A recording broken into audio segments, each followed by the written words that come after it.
Well, Wednesday, 7-year anniversary, OSD episode 318, the seventh letter status. That is right, man. We just call us G's. We don't even need the OGs, but believe it or Just not, G's. we did begin. OSD did begin in 2007. And thanks for tuning in as you do each and every week. G Wells with the Sole Doctors and Disorderlies around the world. Thanks for tuning in. It is Wednesday. It is August. It's officially our 7-year G status year. Man, woo! It just seems like yesterday.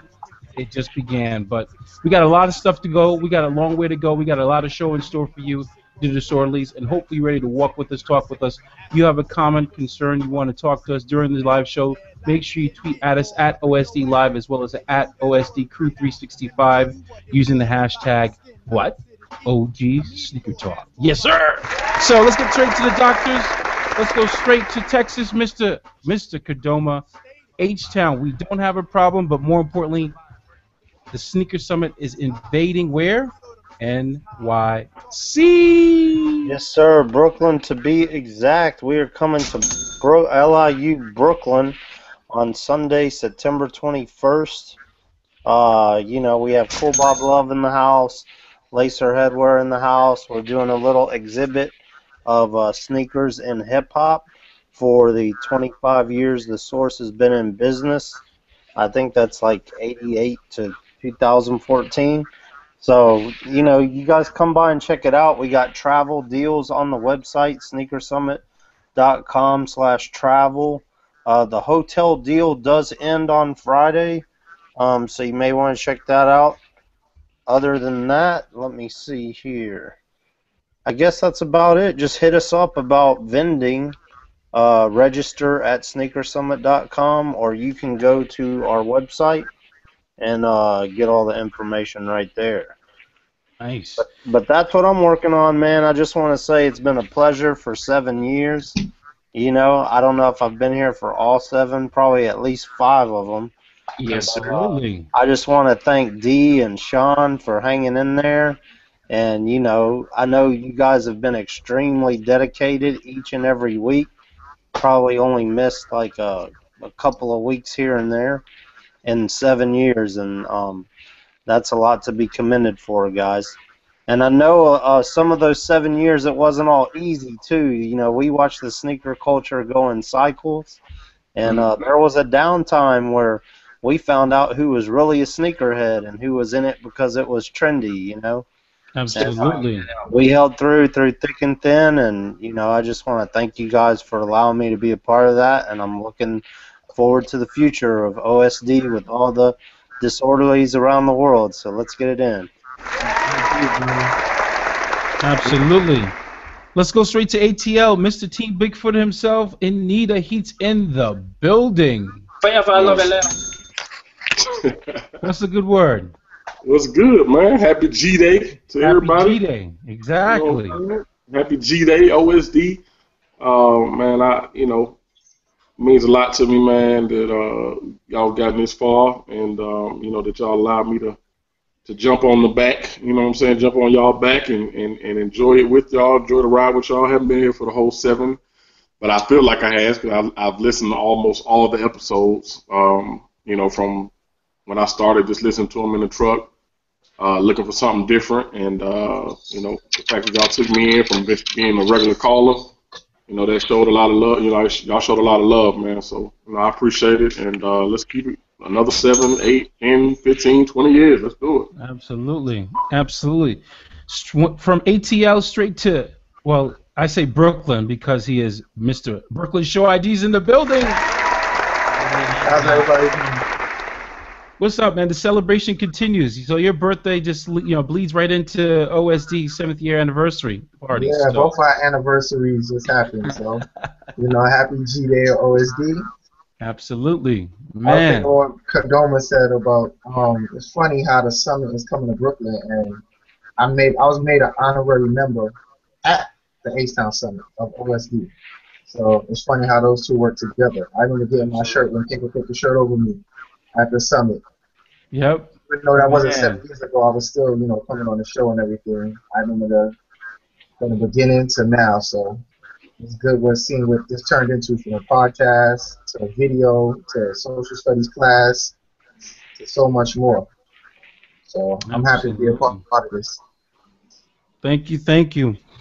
Well, before we get to the professor himself, I have to say this because of Paper Chaser. It's because of all of us, all of you particularly, those people who are on the show tonight, as well as people who are not with us, but certainly with us in spirit, and certainly with us, watching, and will certainly spread the word. But I have to say a special shout out and special thank you to Paper, because he was the one when we were doing the audio version of OSD Talk Show as the podcast. He's the one that said, you know what, it's time for us to take it, to add a new crease to the toe box, to take things up a notch, to step our game up, to get correct. And he said, you know what, D, it's time for us to look at this thing called Google Plus and look at Hangouts and go to video. And I was like, nah, I don't know if we're ready yet. But it was because of his constant saying, we're ready. We're going to do it. We're going to have some people that will ride with us and migrate with us, and some that won't. And he was right. And then there's people that definitely jumped on and found out about us, because the range, the net has been cast a lot wider because of what he did and pushed, but also because of the Sole Doctors and Disorderlies pushing it and telling people, and not being afraid to tell people. We've all made this. This show is not just about me. It's about all of us, even the people who may never come on the show, but they can tell you what happens each and every week, episode by episode, milestone by milestone. But I certainly wanted to say thank you, Paper, for pushing all of us and making sure that OSD is the show where the real happens, where the rubber meets the road, truly, where we elevate the culture and talk about this thing that we love oh so dearly, and continue to make it grow and add some joy and fun to it, not just be all serious and come on, son, So, Paper, thank you. You just thank for your harebrained idea. Hey, Hey. D, don't forget this is the only show where we keep it real, and we don't kiss a bunch of ass or brown nose for free shit all the time. We keep it real, man, and that's We a do. lot to be said, because it's getting harder and harder to find that where Ooh, you get the honest sneakerhead opinion. that is And true. this is coming from, I guess you would say, years of experience. I mean, I'm not gonna beat on my chest and call myself the king of the sneakerheads, but I think we've been in this long enough to know what we're talking about collectively, and we're gonna look out for all the new jacks out there Yep. and not let them fall for any of the fuddy-duddy opportunist stuff that Yep. gets pushed down their throat, and that's what we're here for, man. Totally. Absolutely. So, and D has to get a whole lot of thanks for his harebrained idea that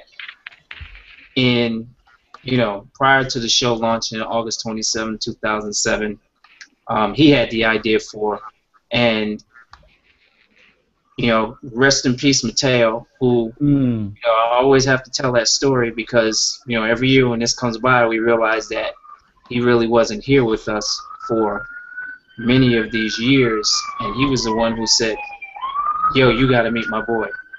Yo, you got to meet my boy." And crazy ass Chris Vidal, who Yeah. both of us used to go see at Flight Club on Green Street, Wow. Yep. was the one who was the reason we both ended up in the same place, and That eventually is formed true. everything that got formed. But when you had decided that you were going to take the next step and step away from the Soul Collector organization, and you still had that passion to do something that was going to push the envelope, and you did that show by yourself. Yep. It was about 15 minutes, Yep. Yeah. Crazy, man. and I don't know if I've ever said this whenever we do our annual recap, but you sounded like a damn crazy fool about sneakers for 15 minutes by yourself, which only anyone into sneakers could understand. And we always have to recap those moments of what was going on in sneakers at the year when you did that. And Man. it was the 25th anniversary of Air Force Ones, which, we kind of were growing at the same stage of from your first episode to, for that whole first year, what it became. And just watching, as Kadoma said, we actually pretty much, when we launched, we watched sneakers go into a downward spiral as far as the business and the cultural aspect. And with all those Air Force Ones we got hit in the head out of the sky with, what was hot back then fashion-wise? Overall print hoodies. Yeah. And Dwayne Wade, and particularly that episode, I was talking about Dwayne Wade at Converse, right? Mm-hmm. And how they were not marketing him well. I mean, we're talking a good, the 12 minutes and 56 seconds of that episode, it blows my mind because I was so nervous and I had no clue what I was going to talk about when I hit record.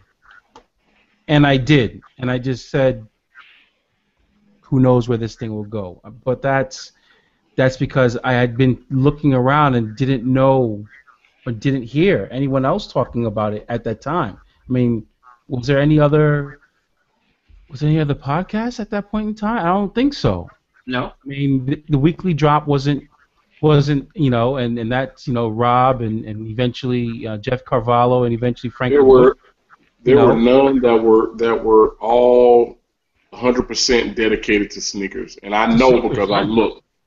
I looked for it, and I was just on a whim. I'll never forget. I was a buyer at Freeman Shoes, and I was sitting there bored, and I just got an iPod like a couple of months before, and I was playing with it. So I was just like, you know what? I wonder if anything is about sneakers on here.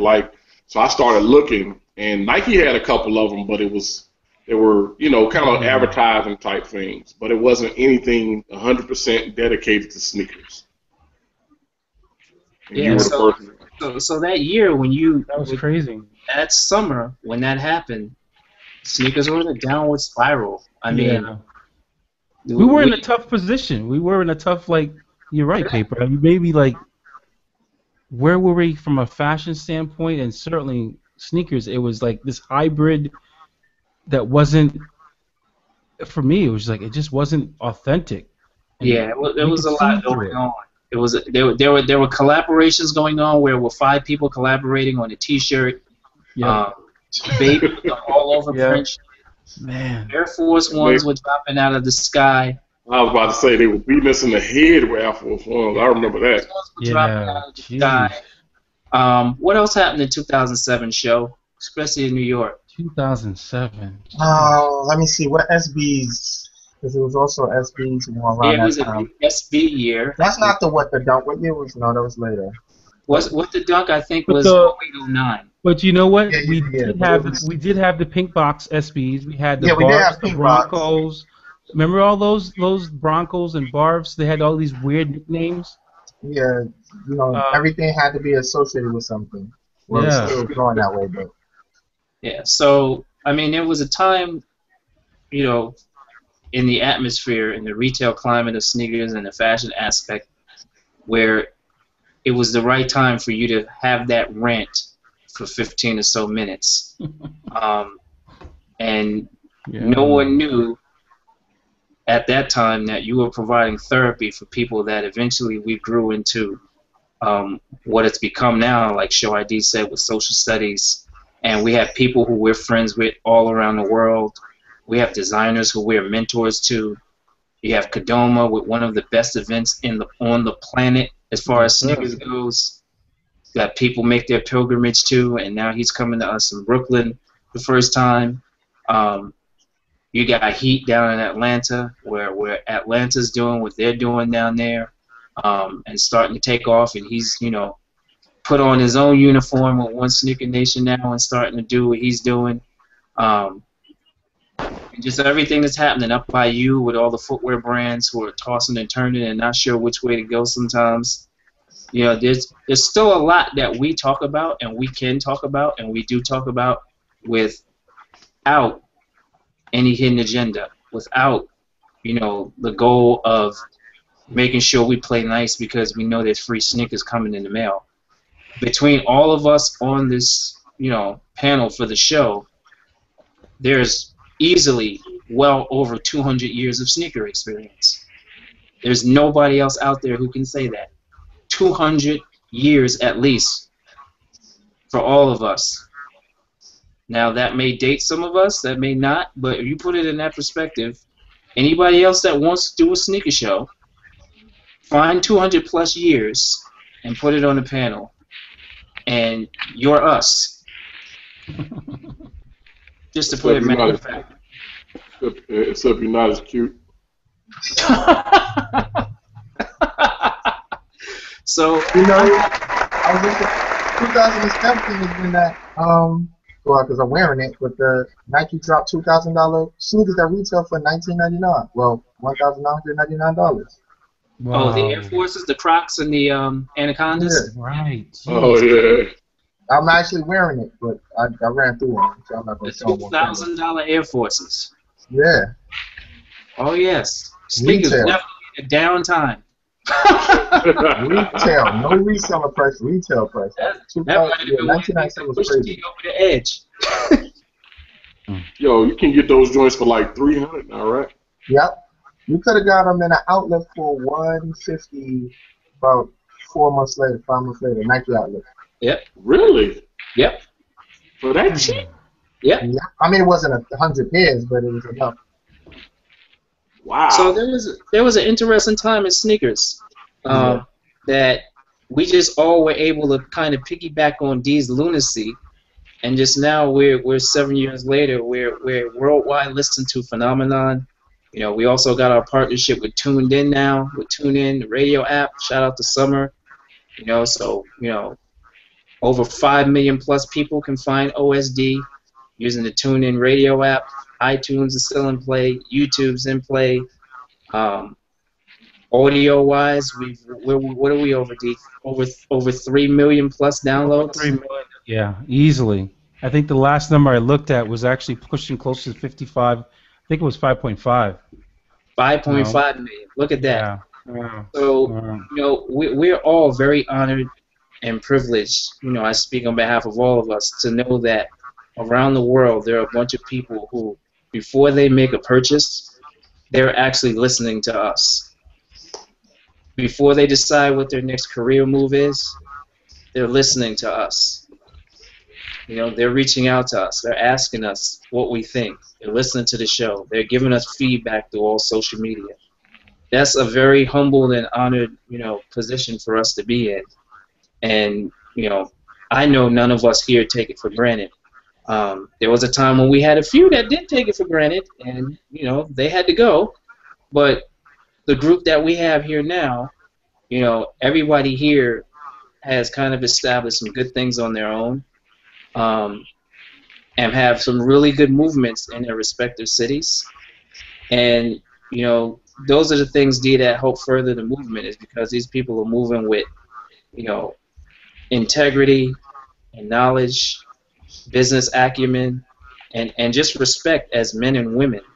And that was one of the things missing in 2007 was so many people. Kadoma, you were already running the summit for 2 or 3 years at that point. As well as everyone else, there were people who just weren't good people that were into sneakers. Yep. It didn't matter how many different pairs of sneakers you had, or how much you paid, or whether you got them first. They just weren't quality people. And eventually they faded away. So now we're at that crossroads again. I honestly think we are. 7 years later, just like we were talking about days of the week earlier, we're back at the weekend, getting ready to head into the beginning of the week. Who's going to be around for the start of the week again? Because we're back at that point where people are starting to disappear and people are starting to sell their sneakers because they just can't cut it anymore. They're not getting over anymore. I watch and I follow. I don't know if you guys also follow on Instagram the store Riff in LA. Yeah. But 2 stores, Riff and Soul Supremacy. They're the ones who pretty much report on when they buy whole collections. And they've been buying a lot of people's whole collections lately. We're talking about $20, $30, $40,000. Some of these collections they're buying from people. In 2007, that was unheard of. Right. Totally unheard of.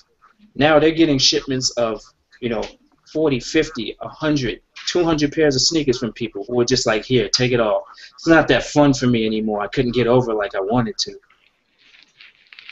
So we're at that point again. True indeed. So let's talk about some business. Yes, sir. Let's talk some business. Let's talk some stocks. What's going on, man? We got to talk the business of stocks because, and this is the other thing that surprises me at this point, this late in the game. Still, we are the only sneaker-related Unbelievable. on the internet. We're the only ones, 3 years in running now, the only ones who report on sneaker stocks. And there are people who have better resources and more capital and everything that can probably do this better than us, just keeping it 100. And they have chosen not to. And I think that speaks volumes on their level of dedication to the consumers and people that love sneakers. That's my personal opinion. But since we're the only ones still throwing this party, let's go ahead and throw this party. So Nike finished today at $79.72 per share, up 24 cents. Skechers finished at $58.60, down 93 cents per share. Vanity Fair Corporation, VF Corporation, finished at $64.31, no change on the day. Under Armour finished at $70.06, down 76 cents per share on the day. Deckers Outdoor, still taking a beating, but the stock price is still pretty high. $92.60 per share. They finished down $1.21 per share. Foot Locker Incorporated finished at $56.34 per share, up 97 cents per. Wonder what's going on the Foot Locker front. We'll share some of the related articles in a minute. Adidas AG on the OTC market finished at $38.81 per share, down 37 cents per. Adidas is, I think this is the third week in a row on a Wednesday where we're reporting that they're in the negative on the day. Puma AG on the ETR market finished at 190 euros flat, up 150. eBay finishes at $55.92 per share, down 33 cents per share. And Finish Line Incorporated finishes at $29.85 per share, up 4 cents per share on the day. Some of the related articles, for those of you who do check this stock, which is posted, the stock watch is posted every day, Monday to Friday, for clarity, every business day, 4 p.m. Eastern Standard Time or later, on Facebook, on Twitter, and on Google+. So just to touch on that, for those of you who are going to check it out for the first time, or those of you who do and you haven't realized, on the far right of the bar graph for the stocks, there are related articles that are showing you or highlighting some of the reasons for the results that you're seeing on that day's trading. So, for example, you'll have articles, alphabetized from A to however far they go for the day. And the first one we have here today says 3 reasons Under Armour Incorporated stock could fall. Then we have another one. We'll take Article C. Vanity Fair Corporation. What's that? No, go ahead. Go ahead. I'm sorry. We'll take another one, for example. Vanity Fair Corporation claims progress in Bangladeshi worker safety.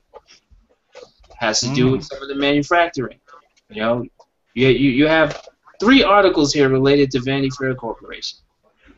So, some of this may provide some insight on the results of stocks for that day. So, for those of you who are checking the daily stock reports, but you're not checking those articles to kind of answer that question that pops up in your head, like, why is Adidas down? Or what's going on with Under Armour? What's going to happen when they sign KD, or if they sign KD? Some of those questions can be answered if you click on those related articles on the side when you look at the stock results. So, once again, Monday through Friday, Eastern Standard Time, 4 p.m. Eastern Standard Time. Check the results. They're there. Check the related articles. Put up on Twitter, put up on Facebook in the OSD Facebook group, and also on Google+. So those are 3 places you can get it, and we're still working on doing it for those of you who are lazy on Instagram. Any reaction to how things are going on this day? Well, the stock was when I was paying attention, Paper, and I was starting to jump in when he started talking about Under Armour and what they were doing. And yeah, they were slightly down today, but I was more importantly looking at the number or the supposed ultimatum that Jay-Z, Rock Nation Sports, and Kevin Durant gave to Nike to say, hey, the clock is ticking. By Wednesday, we want to know, are you going to counteroffer what Under Armour, offered KD, that or better? So, as of right now, and it's now 10:40 p.m. Eastern Standard Time, that hasn't come true. So maybe that offer or that date has been pushed, or maybe they're sitting down right now trying to hash it out. I don't know. I think Nike's feeling the pressure. They're being stepped on a little bit. They're feeling it. But they're going to come back with an offer that is probably going to better Under Armour and really give, Kevin Durant some food for thought. Oh no! I think the longer this goes out, the better. I think the better it is for Under Armour. That's just a feel like me. Okay. The longer this drags out, the more Nike starts thinking like, you know what? We got all these other. We don't need that. You know what I'm saying? Like I really start thinking. Nike is so high and mighty. They're so looking at themselves like they're the shit that. I really feel like if they were going to do something, they would probably already did it. I agree. I could be wrong. Already. I just feel like they would have did something already. I just feel like they're so arrogant that the longer this stretches out, I think they're so arrogant that they'll talk themselves out of it. You know what I mean? Like, you know what? Why should we do it? We shouldn't have to do it. He should want to be with it. You know what I'm saying? Like, they're arrogant like that. I mean, I understand that side of things, that, Nike is high on themselves and dragging their feet and whatnot. But I don't think we can underestimate the fact that the other 2 players in this whole scenario could still be on the proactive side in controlling the situation. If Nike comes back and matches it, and KD really wants to jump ship, what's to say Under Armour doesn't raise the offer working with KD to say, we'll get you out of it? Because we all know that Nike has that first right of refusal. Yep. So that's a good point. I've seen it go down where the 2 supposed little players in this situation are actually more in control than we all give them credit for. I feel like it's kind of that scenario of let me go ask these motherfuckers. We'll see what they say. Oh shit, they came back with an offer. Hey yo, raise that because I'm out of here. Yeah. I think Under Armour's willing to mortgage the bank for this one. Wow. Well, considering they're projected to do $10 billion in a couple of years, $10 billion. They're on pace to do $10 billion in a couple of years. Man. I think they are. I think they are all too willing to seriously break the bank on this one, and in my opinion, they wouldn't be wrong for doing so. This is a chance for them to have a legitimate superstar to head up their growing stable of very goods. Kevin Durant leading the charge with a Steph Curry underneath, proven shoe, healthy player who was having trouble with Nike shoes 2 years ago. I think this is golden. They need a headliner to lead up their team. And I think this would be ideal. So I think in this instance, you mortgage everything against the superstar. And what's that? I'm going to go with Heat. I think Heat hit the nail on the head. That's something I haven't heard. If Nike was going to match, they would have done it already. All they're doing by dragging their feet is giving Under Armour more run. They should have just snuffed it out real quick, and they haven't. And, we've seen them value engineer their sneakers to increase profit. We've seen Matt SOS, who works for Nike, on occasional jobs, tell them they're blowing way too much money on athletes. You know, their up and coming rising star Kyrie Irving is going to have a whole lot of TV time playing with LeBron now. Yep. I do not think they can justify spending that much money on KD. They're going to roll with the future. That's just my thought, you know. Well, I'm a little more cynical than you guys, and I think it's really a chess, not checkers mentality Nike's holding on to. Because had that deadline not put in place for them to answer, they would have dragged this out to the point where Under Armour, when they do finally sign KD, would have had to shift their timeline for everything they're planning. And that would have potentially cost them to lose the season, thus losing the first year of their deal. So, okay, you can have them, but it's going to cost you $30 million more in the red than you thought, because we're going to wait till the last minute to counter, then you got to counter. So I think Nike's playing chess. But in that chess You know what's scenario, funny is I don't even think Under Armour cares though. exactly. Wait. Hear me out. You got to care, because you got to remember, KD's deal has already technically been expired for 3 weeks to a month now. No, I think you're right. He does have other sneakers coming. Under Armour was under the impression that he could just roll bounce real quick and start the revolution over here, which wasn't the case when everybody found out about that first right of refusal clause. See, I disagree only slightly. I think you still break the bank. And if you lose a season... No, you have to. I agree with you that they'll do it.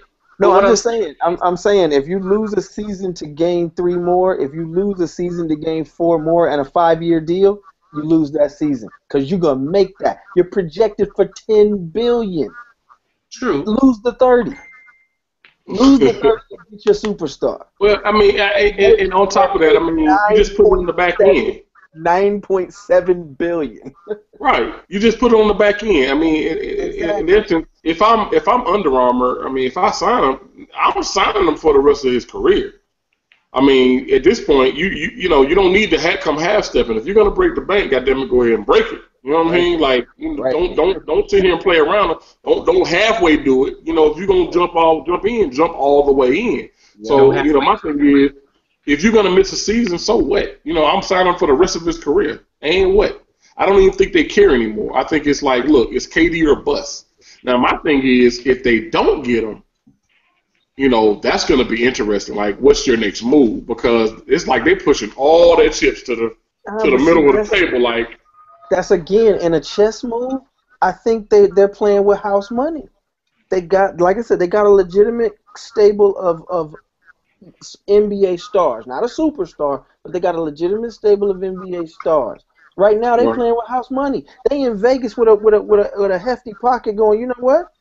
This pocket has lunch money. This pocket has the hotel fee and the cab money. Let's go ahead and put this pocket on the table.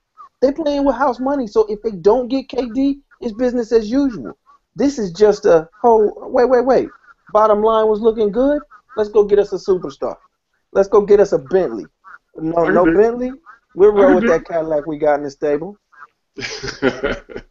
I'm still gonna be fly either way. Exactly. We fly either way.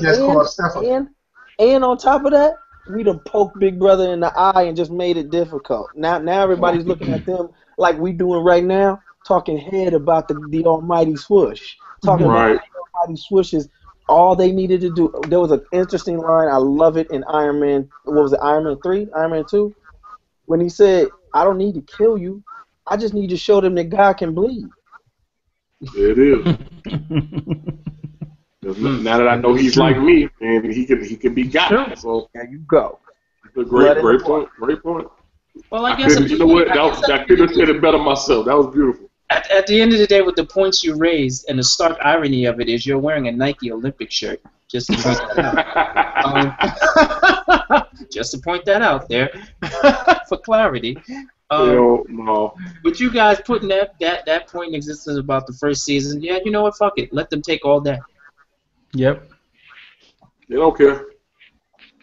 Like I said, we know UA is being very aggressive because I honestly have never seen, and this is, shout out to Mike Parker, shout out to Ty Foster, all the good folks over at UA. Um, with what they've been doing with the Elite 24 and seeing how people have been responding to that event, they just need to have a couple more events like that in different cities around the country. And next year, just to highlight things, talk about timing. So I'm pretty sure they thought about this in the war room already. Next year is the 10th anniversary of the Under Armour Elite 24, with the hopes that somebody will already have been signed. And they're already trying to take a survey of, UA fans and, game attendees and people participated on where the game should be next year. But I think we all know where that game should be if a certain person is already signed. Oh, you already know. So they're going to make a big splash next year with the Elite 24, wherever it is for the 10th anniversary. But, all indicators are they're bringing it home to Maryland because they can do it by the water over there, too. That makes sense, though. So That makes they're not going to go to OKC? No, I'm just playing. Hey, and the timing of everything by next summer. Next summer is KD's last year on his contract, right? His last hurrah. Last year at OKC. So there'll be a lot swirling around in 2015 summer where he's gonna go. Pre-Olympic year too, since you mentioned the Olympic shirt. Yep. It's a big year next year. It is. It's So gonna be crazy. business-wise, there's a lot of factors that could create an atmosphere where, as Ridiculous put it, God can bleed. It can happen. Yep. And like I said, that also brings to light the mortgaging of everything against this one superstar. Imagine even if they did give up a year on that contract just to get him, you get him in an Olympic year, you'll make it back. I would personally, I would like to see also come back to UA with all the hype and buzz that he did a great job when he was signed. I want to see DeAndre Jordan back on UA. The Clippers are gonna. Oh, with the face. The Clippers I are thought they gonna. messed up though. They let him slip through the cracks. I thought they should have kept him though. They should have never let him leave. Yeah, Especially after the dunk face thing. They should have never let him. Not only that, Well, they never lost, capitalized on that moment properly. and they lost a lot of goodwill based on what that team, even up for a bad reason, was the eye of the storm for the majority of the first part of this year, or this first 6 months. They could have done a lot of goodwill with a player like that on that team. Step up. They're good at messaging. They're doing great with the I will what I want campaign now. Imagine if they had capitalized off of having a player in the middle of that storm, keeping his integrity, being a leader on his team. They could have done so much. Yep. True indeed. Well, they're going to have plenty more opportunities going forward. So because they're getting Mr. Nice Guy. Let's just hope that, it's taken advantage of, the perfect storm. All right, so we'll keep tuned and we'll be watching what's going on with KD, Nike, Under Armour. The saga continues. September 4th is supposed to be the deadline. We'll see what happens on or before or around that time. And I'm excited. I don't know about you guys, but I'm excited about this time in the business climate of sneakers because this could make a seismic shift for a whole lot of sports related to and around basketball. Yeah. So I'm looking forward to seeing this, how it plays out.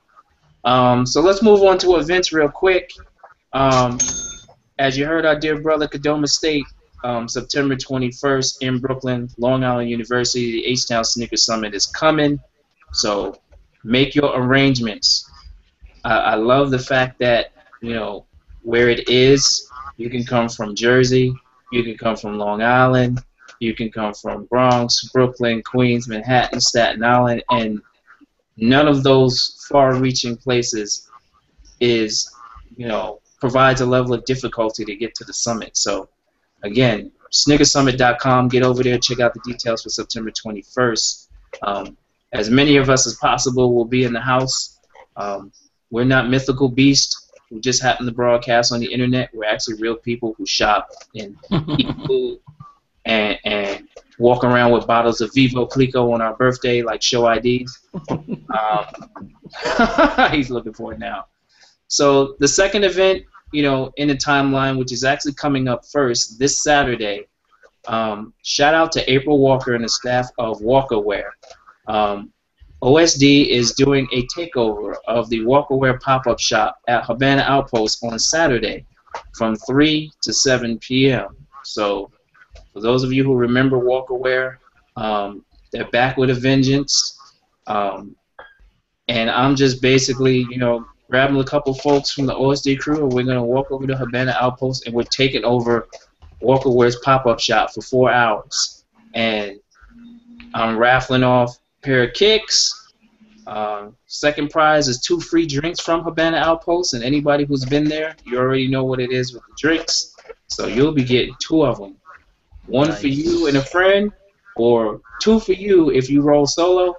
And, I'm also giving a buy one, get one free offer to the first person to stop by the pop-up shop and buy anything off the table. Whatever you buy, you get the second one of those free.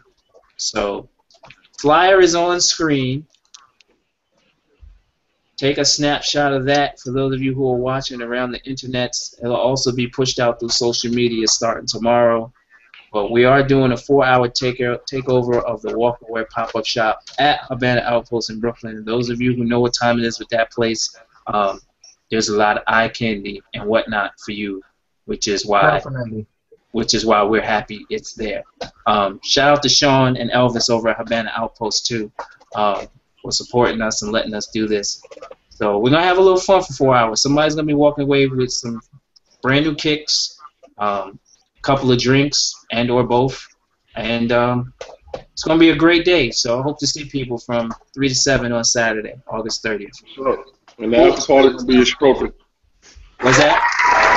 Yeah, the after party will be in Strokers on the east side of Atlanta. Heard that. So show IDs will be in the building, posted up as the most interesting man in the world. Champagne in hand. He'll be in the house. That's bubbly.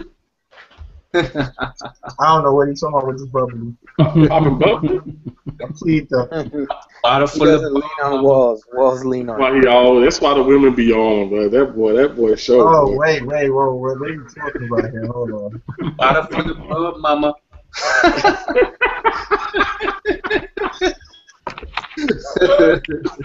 Hell no. So the third event on the calendar is the Boston Sneaker Jam, which is going down on October 18th to 19th, 2014, at the Seaport World Trade Center.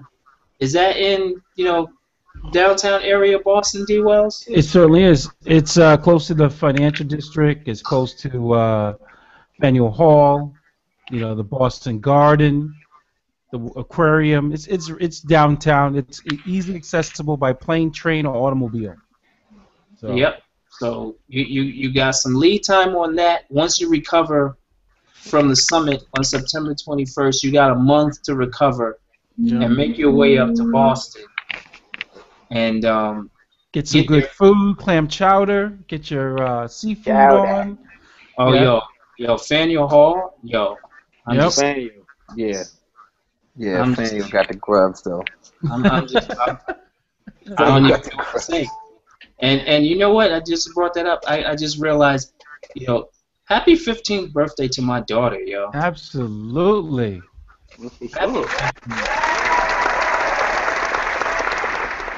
Happy birthday to my dear daughter Simone. Turned 15 yesterday. She actually was up in your neck of the woods for a few hours on Sunday, D. Wells. So okay. She was up in and out like a telemarketing thief in the night. Like the burger joint. That's all right. Well, we'll get it back up here. Yep, we'll be back up in October for Sneaker Jam. So once again, happy birthday! Shout out to my daughter. She's a great kid, love her to death, and I like that she understands exactly how the sneaker thing goes down. And truth be told, right now, she actually has more pairs of sneakers than her brother. Way to go, Sim One. Gavin just looked over here and be like, "I'll kill you." Yeah, I'm about to say you're about to get jumped. You're about to get jumped by Gavin. He just looked over like, "I'll kill you, boy." Say it again. Right. And we all know he's an awesome kid too. We know about his exploits as posted on Instagram on occasion too. So shout out to Gavin. You alright, boy. Alright, so again, Boston Sneaker Jam, October 18th to 19th, 2014.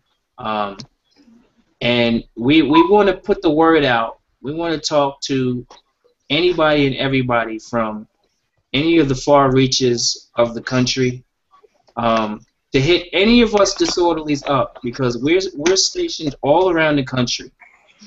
Hit any of us up to talk to us about helping you promote your sneaker event in your city, especially if it's a city where you are not known for sneaker events at all. If you're a new city to the sneaker event game, especially, you should hit any one of us disorderlies up through social media. You know where to find us. Let's talk about doing the right thing and helping you promote your event, because to be honest, in this day and age, there's a sneaker event mafia going on, and you can't get your event promoted through the usual channels anymore. Just keeping it real. We can still say and promote and do what we want to, and by all means, we'll help how we can. So if you're listening to the show right now, the 7th anniversary show, if you're listening in some one of the far reaches of America or one of the other continents, and you got a sneaker event you want to push, hit any one of us you see on screen up. We'll help out with trying to get it done for you. All right? So, again, one of the ills of what's going on in our 7th year of OSD, one of the changes that we see pose a problem, we're still here to help people. So hit us up without hesitation. We're real. We're not mythical beasts. All right. So we go into shoes now. Or should we go to WTF? We've been a little serious for a minute. Should we just go to WTF just to... Just go straight there. Go there. Okay. So I'm going to save the debatable WTF for afterwards. I think Ridiculous knows what I'm talking about when I say that. No, do that one now. Nope. We got to get to this one. No, because this one is unanimous. This is a unanimous WTF. Hey, you never know with me. No, this one is unanimous. Yeah, you're right. We never know what you're doing. You're right. Positive K over there loves saving. I'm going to say this right now. Kadoma, if you like these, you already have a pair in your closet. Yeah. It's a wrap. He's going to like them. You already know. The Li-Ning Way of Wade lifestyle shoe. If you like this, you already have a pair. Man. You already got a pair. I don't know how many times I can say it. I remember when the basketball shoe was the lifestyle shoe. Yep. I don't see anything wrong with that. Quit trying to cross over. It's not working. I don't know who buys this crap from any brand. I've never seen anybody rock them, ever. Kadoma, you sound like me tonight. I'm just saying, man. I mean, hey, nylon spit. Kudos. So, what do you get? Kudos for trying. I mean, but shit, man, come on. There's no room in the marketplace for this. This is straight to Shoe Depot or whatever. Terrible. Not Chic Shoes. What's the shoe outlet? Got Shoe Carnival. Yeah, Shoe Carnival. They got a Shoe Carnival in China. Well, they do now. Hey, you know what's funny? You know what's funny? Is they tried to give you some really detailed, up-close images of this shit. Man, that's terrible. Look at that toe box. Yeah, look at that. In there on that. Get in on that toe box. Look at that toe box. Look at that lace right, boy. Look at that signature on the tongue. Look at that. I mean, I appreciate the effort for trying, but I know. man, you don't have to follow in everybody's footsteps because sometimes they're just not the right move. Hey, I when's the love last that it's time? just I love that it's just a Converse and nobody's seeing it. Hey, hey, this ain't a Converse. This ain't It's a a Converse. really, When the last time you saw square bottom sneakers? it's just a really old Converse with some embossing on the side. That's funny. Let's scroll through these images again. Hey D, you want to weigh in on this one? No, no. God. I just think it's ugly. It's terrible. It's yeah, it's just ugly. The only thing I can say is Steve, you're absolutely right. It's a Converse. I see a little bit of, believe it or not, a little heyday footwear. You know, particularly Mm-hmm. mixed in there. Well, I mean, it's yeah, a mashup. It's a like we talked whole. about with DE.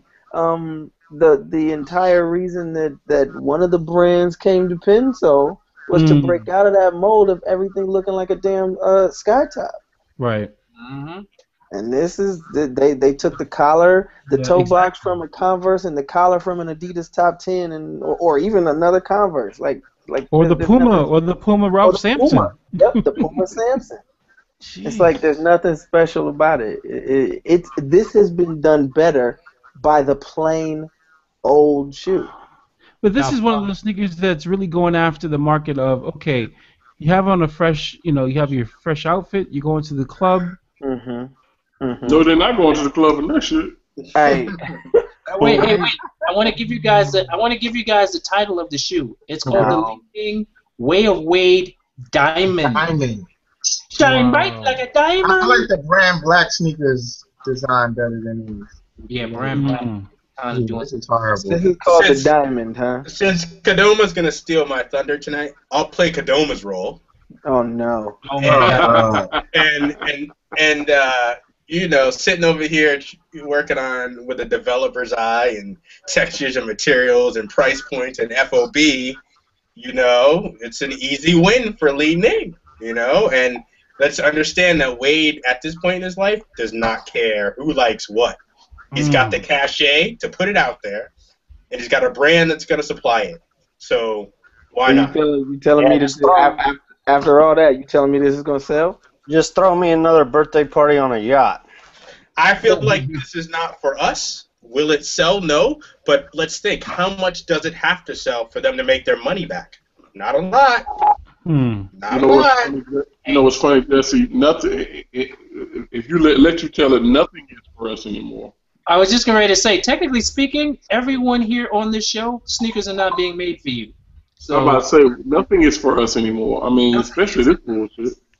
now I think these were made with this, collar so high on the high top because Dwayne Wade wears capris, so this to keep it from getting cold. What lifestyle are these for? They're for lifestyle. Like, what lifestyle are Hey, they? man, Miami Beach, man. You gotta wear capris with these. On the beach, you should be wearing high sneakers. This is the doorman shoe. I'm blaming this on doormen. No, you're not. No, you're not. This is their attempt to wear sneakers in the club. I wish a motherfucker would. I did this for you. You can't really say about these because we let dude in, but we also have to save his ass from getting stomped out later on. So there's not a whole lot you can do. No, I'm going to stomp him out if he comes to the club with them shits. I'm stomping his ass before he even gets to the club. I have a price. He insulted you, Leo, by trying to get him to blind you go. with the diamond shine. Is there a price Once or somebody in not? the face me even trying to get in with those, he'd be like, dog. Yeah. Diamond light. My man's gonna wear them joints to the club. Got a knot of money in his pocket. He's gonna walk up to the wrong girl, and some dude just gonna smack him, and he's gonna bring him out front, and we're gonna be like, what? What did he do? Send him home. I have the question of the night before we move on these. Y'all ready? Mm-hmm. Bubblegum pink. What would DJ Khaled call these? He's the Pepto-Bismol. We the best. Come on. Right. Oh, hell no. This won't be the best. Get the hell out of here. All right.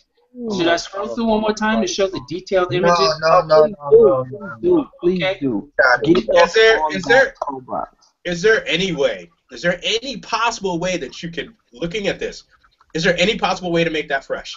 Anyway, Yeah. lace swap, anything. Do you think you can make that fresh? No, Colorway you don't or make anything? that fresh? No. Yeah. I feel like Can I I can get make it anything customized fresh. by Mosh? No. That'll be hard. It seriously looks like a poorly done Puma, I'm gonna Converse, say it looks things like you've seen before. it looks like the McQueen. Yeah, they're poorly. To me, they look poorly made. I don't think you can make that better. I think better with that silhouette that almost exact silhouette has already been done. So Now, lace swap detail, no, I don't think so. They didn't show the bottom of these, but you can tell based on the tooling there that it's the same bottom that like Common Projects and Filling Pieces and everybody else is using for the bottom of their lifestyle shoes. They show the bottom on the link. They do? Yes. Oh, you cared enough? Yeah, I'm in China right now, checking these out. Find that bottom and change some minds. You cared enough to click on the link? Yes. I knew Kadome liked these. I knew he liked them. Change some minds. Yeah, Kadome was not. Busted, yo. Now you're gonna be like, I can see how they would. Right. Oh my God! I need to take these off the screen before anyone gets any ideas on liking them. Man, there's several more pictures on the link. Yeah, unfortunately there are. Screen share. Jumped down the rabbit hole. He jumped down the rabbit hole. I'm looking at this right now, and it's close. Come back before it's too late. Come back before it's too late. Yeah, let me take off this. Yeah, he's gone. Bye. Later. Later. He said he's gone. This is awful. Oh, let me see if I can screen share this. Screen share that while I set up Don't the. share that. That's like smelling trash or a fart and trying to make me smell it. Nope. Oh man! Oh, come on, Steve. Terrible. Half the tongue is perforated. Oh, it is? It's got I'm gonna act surprised with all the new details, like it's changing my mind. Oh, word? this is, The hype beast reaction. Yeah.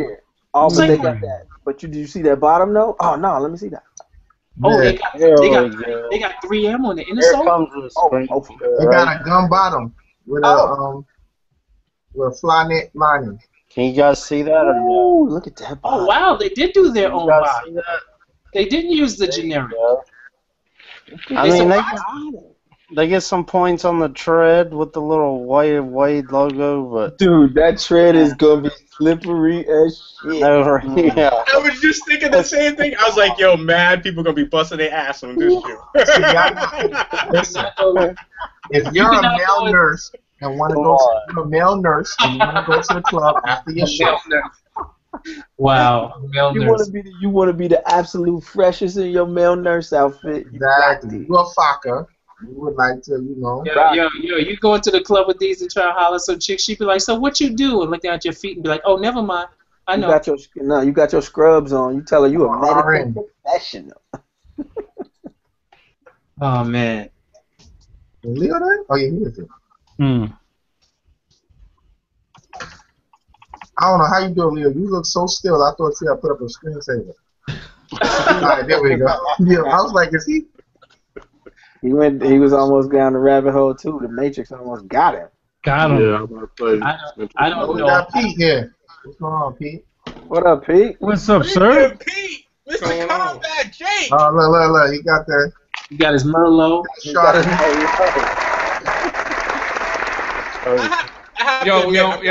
I'm gonna have to admit, I'm having a fan moment right now because I've been watching Mr. Premium Pete's Instagram for quite a while sometime, and I'm not in New York, so I haven't been able to see it. But I first started checking it out from his pics, but much props and respect for the Combat Jape and his commitment to the game, no matter what age you are. I'm excited to have you on the show. Most definitely. I tell you, can you hear me? Can people hear me? Yeah, man. Yeah, we can hear you. I tell you, one thing I hate about coming on a show that has like a webcam is everybody got some dope backgrounds. I got some curtains, a fucking plant, you know what I mean?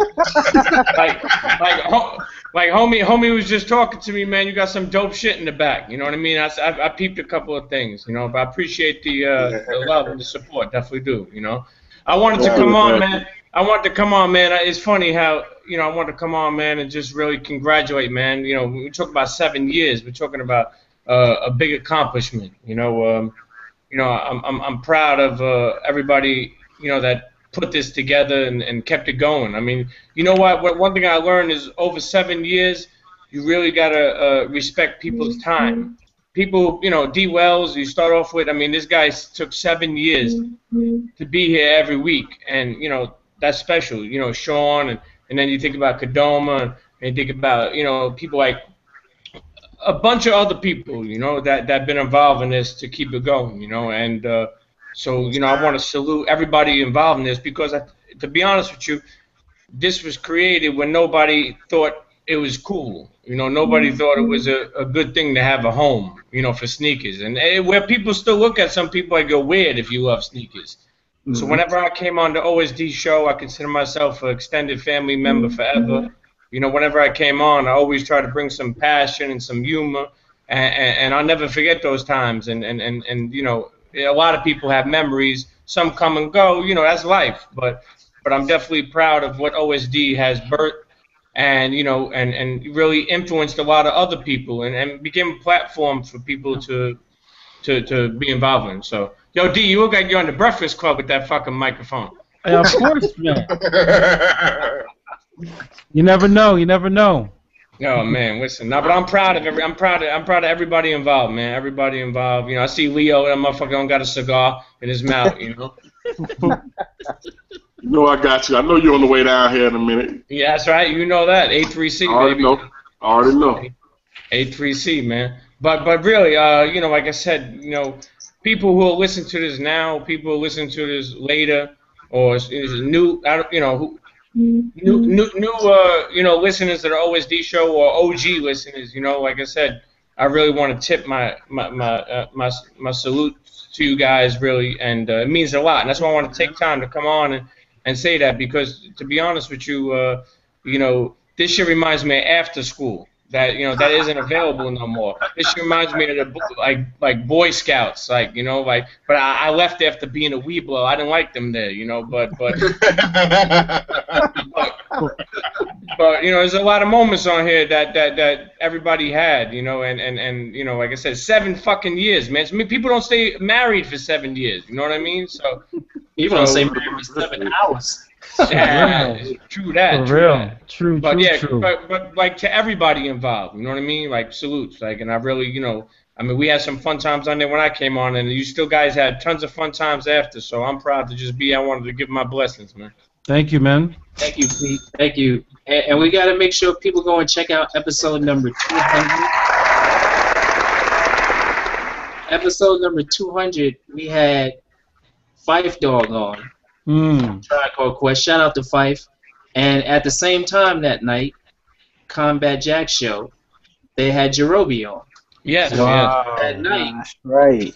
Pete actually got Jerobi and Fife connected on the show. Episode number 200. That's right. That's right. Yeah, we had a lot of good moments. You know what? Now that we're talking, what about what I love is there's so many good moments. I mean, obviously the Tinker one stinks out to everybody. But I remember even when I brought Shy McBride on. That was a fun episode, and then I mean, just episodes that we used to kick it. I remember you go over the years. I mean, there's a lot of episodes that would drop, man. But I just there are too many to mention, man. But one thing I love is shit that think again, these guys created this shit when nobody thought it was cool. Kadoma, I mean. Listen, Kadoma was in Houston. I mean, he was probably eating steak still, because Kadoma eats a lot of steak. That's what I'm talking about, Kadoma. But he was, nobody was thinking of this shit. I mean, even somebody like Kadoma, 10 years, H-Town Sneaker Summit. I tell people when I speak to them, even though events have got so competitive, events are crazy. You speak to another event person, I ain't fucking with that event. I'm damn. But 10 years. H-Town Sneaker Summit. That's another accomplishment, man.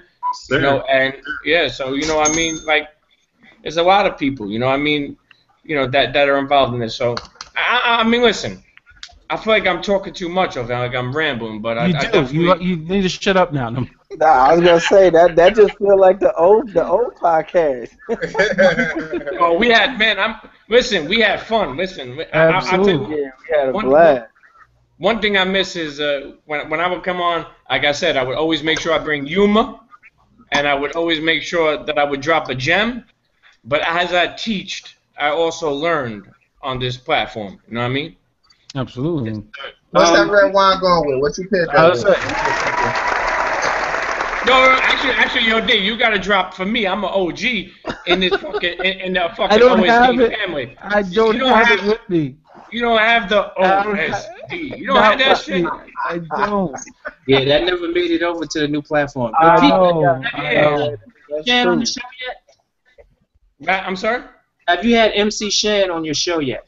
No, not yet. Actually, he wants to come on, man. He's very excited. We have Molly Mall. We have Molly Mall on, and once we have Molly Mall, and Molly Mall spoke about Shan, now Shan wants to come on. So, you know, yeah. Well, you're going down to Atlanta. MC Shan actually lives in the same town that Heat does, and I could connect y'all if you want to, because I think you'll finally catch him. I think for A3C we may have like a Combat Jack show, Jermaine Dupri episode going. I'm not sure yet, or a Ti. I'm not sure, but I mean, listen, there's a couple coming up. I mean, we got Ice-T coming up, Grand Poop is coming up. So yeah, so you know, there's definitely a lot coming up, man. When is this? Which one? The live one, you mean? Yeah. The live one's in Atlanta. That's an A3C. No, when? When though? October 8th to October 12th. Oh, okay. But as far as like the other guests I mentioned, that's every week, man. You know, like just like y'all doing. Just When is the show recorded? Podcast? I'm in Oregon, so how can I catch y'all in your show? That show will turn into a podcast right after we do it. A couple of days, we get one of them Fuckyberg engineers. They'll put it together and drop it over to iTunes. That's what I miss. Pete coming up with extra words. Yeah, language. Shout out to Combat Jack too. Shout out to Dallas Penn. Yeah. And shout out to you, Pete, and you guys doing what y'all do over there in the Combat Jack show in a big way, because you guys are filling that space with something just like we're doing over here, that people need as far as the music goes. There's a whole lot of shucking and jiving on radio these days. They can't do that on Combat Jack show. So shout out to you for making Appreciate sure. it. Yeah. Happy belated birthday to Reggie. I know his birthday was absolutely. like a month ago or something. Yeah, he has two birthdays a year, that dude. But yeah, it's been special. The show has definitely been special. What I love most about it is how much people, really, it's like almost like a book. People come down and they sit down and they really they feel real comfortable. And just really talk. Like what we barbershop talk, like water cooler talk, what was created here. Like people feel comfortable. And what I like, especially with hip hop artists, or whether you're a producer or a DJ, is that, with the mix of people we have involved, we've been able to really have some great talks.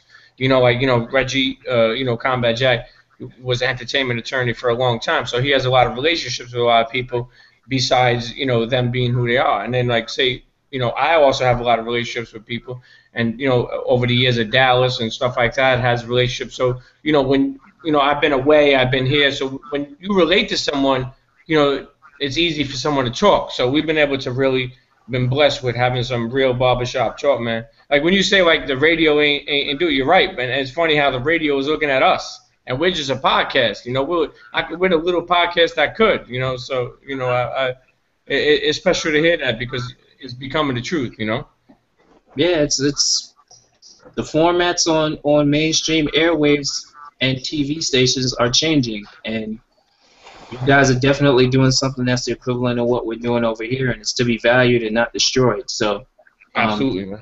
Salute to you guys, and I'm looking forward to seeing that A3C conference coverage. And we got to get Combat Jack on here finally too. Yeah, we'll do a show together. We'll come on here and have some fun, man. Definitely, I'll set it up. Let's make that happen. So before we move on. You're included in tonight's WTF commentary. It would only be right, man. It would only be right.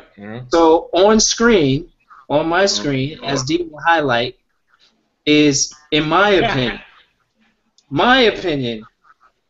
a WTF. And Come what we on, call come OSD, on. what we call an OSD an MSU. This Let is me a hear that. major MSU. I'm gonna let Kadoma go first. What does Yeah, MSU mean? No. We gotta let Pete go first. We gotta let our honorary our guest come on today and weigh in first before we do. You know what MSU is, don't you, Kadoma? So Pete, No. we're talking talk about to me. this Nike Court Zoom Vapor Tour 3. I mean Zoom Vapor Tour 9 AJ3. It's definitely an MSU because I don't even know what to call it. It's the MSU 3. That's what I call it. A lot of Yeah, names. that's a good one. The first time I seen that thing, I thought that was like one of those things that the European dudes wear when they come into the New York with no socks on. You know what I'm talking about? Like the people who don't speak English, like them motherfuckers. You know what I mean? Like, that was the first thing that came to my mind. And then when I seen the RF on there, I said, damn, Ronnie Fake blew up that much? I was like, oh, shit. Okay. I'm just saying. I was like, damn, this dude's really blowing up. And then when I really found out, then when I really found out what it was, you know, I don't know. It's not my cup of tea, but you know what? I'm glad they put Nike Air on there to try to entice some fucking, you know. I mean, listen, some you know. You know what? That's exactly what they did. Can I go? Can I go? But yeah, you can go, Heat. You know what's funny about this shoe, man? Like Brand Jordan is really trying so hard, yo. Do you know they had this motherfucker on ESPN talking about this shit last night, like to try to validate this bullshit? Like straight up, this is the MSU 3. This is making shit up threes. That's what it is. And like y'all ain't got nothing else better to do. But then you got Jordan who admitted I don't know shit about tennis. You got him sitting up in the damn stands watching a fucking tennis match talking about he looks so smooth out there. What the fuck? Like, dude, I swear, I want y'all to go and look and see if y'all can look this shit up. They got Jordan on ESPN. And they literally got footage of him watching this shit. Yeah, watching him as he played and talking, and Federer got the nerve to talk about, well, you know, this is who I looked up to when I was growing up. Yo, don't nobody give a fuck about none of that. Y'all trying to sell shoes, and y'all done got ESPN down with this shit. You know what? I gotta say, it's a beautiful power move on Nike's part, but this is some bullshit. and then let me finish. And then they had the nerve to put the fucking Nike Air on the back because they knew that would drive people wild. Like, Nike is a motherfucker. You know what I'm saying? Like, they are a motherfucker, dog. I don't even know what else to say about these people. Y'all some cynical They niggas. smart. That's what I'm saying. You smart. You smart.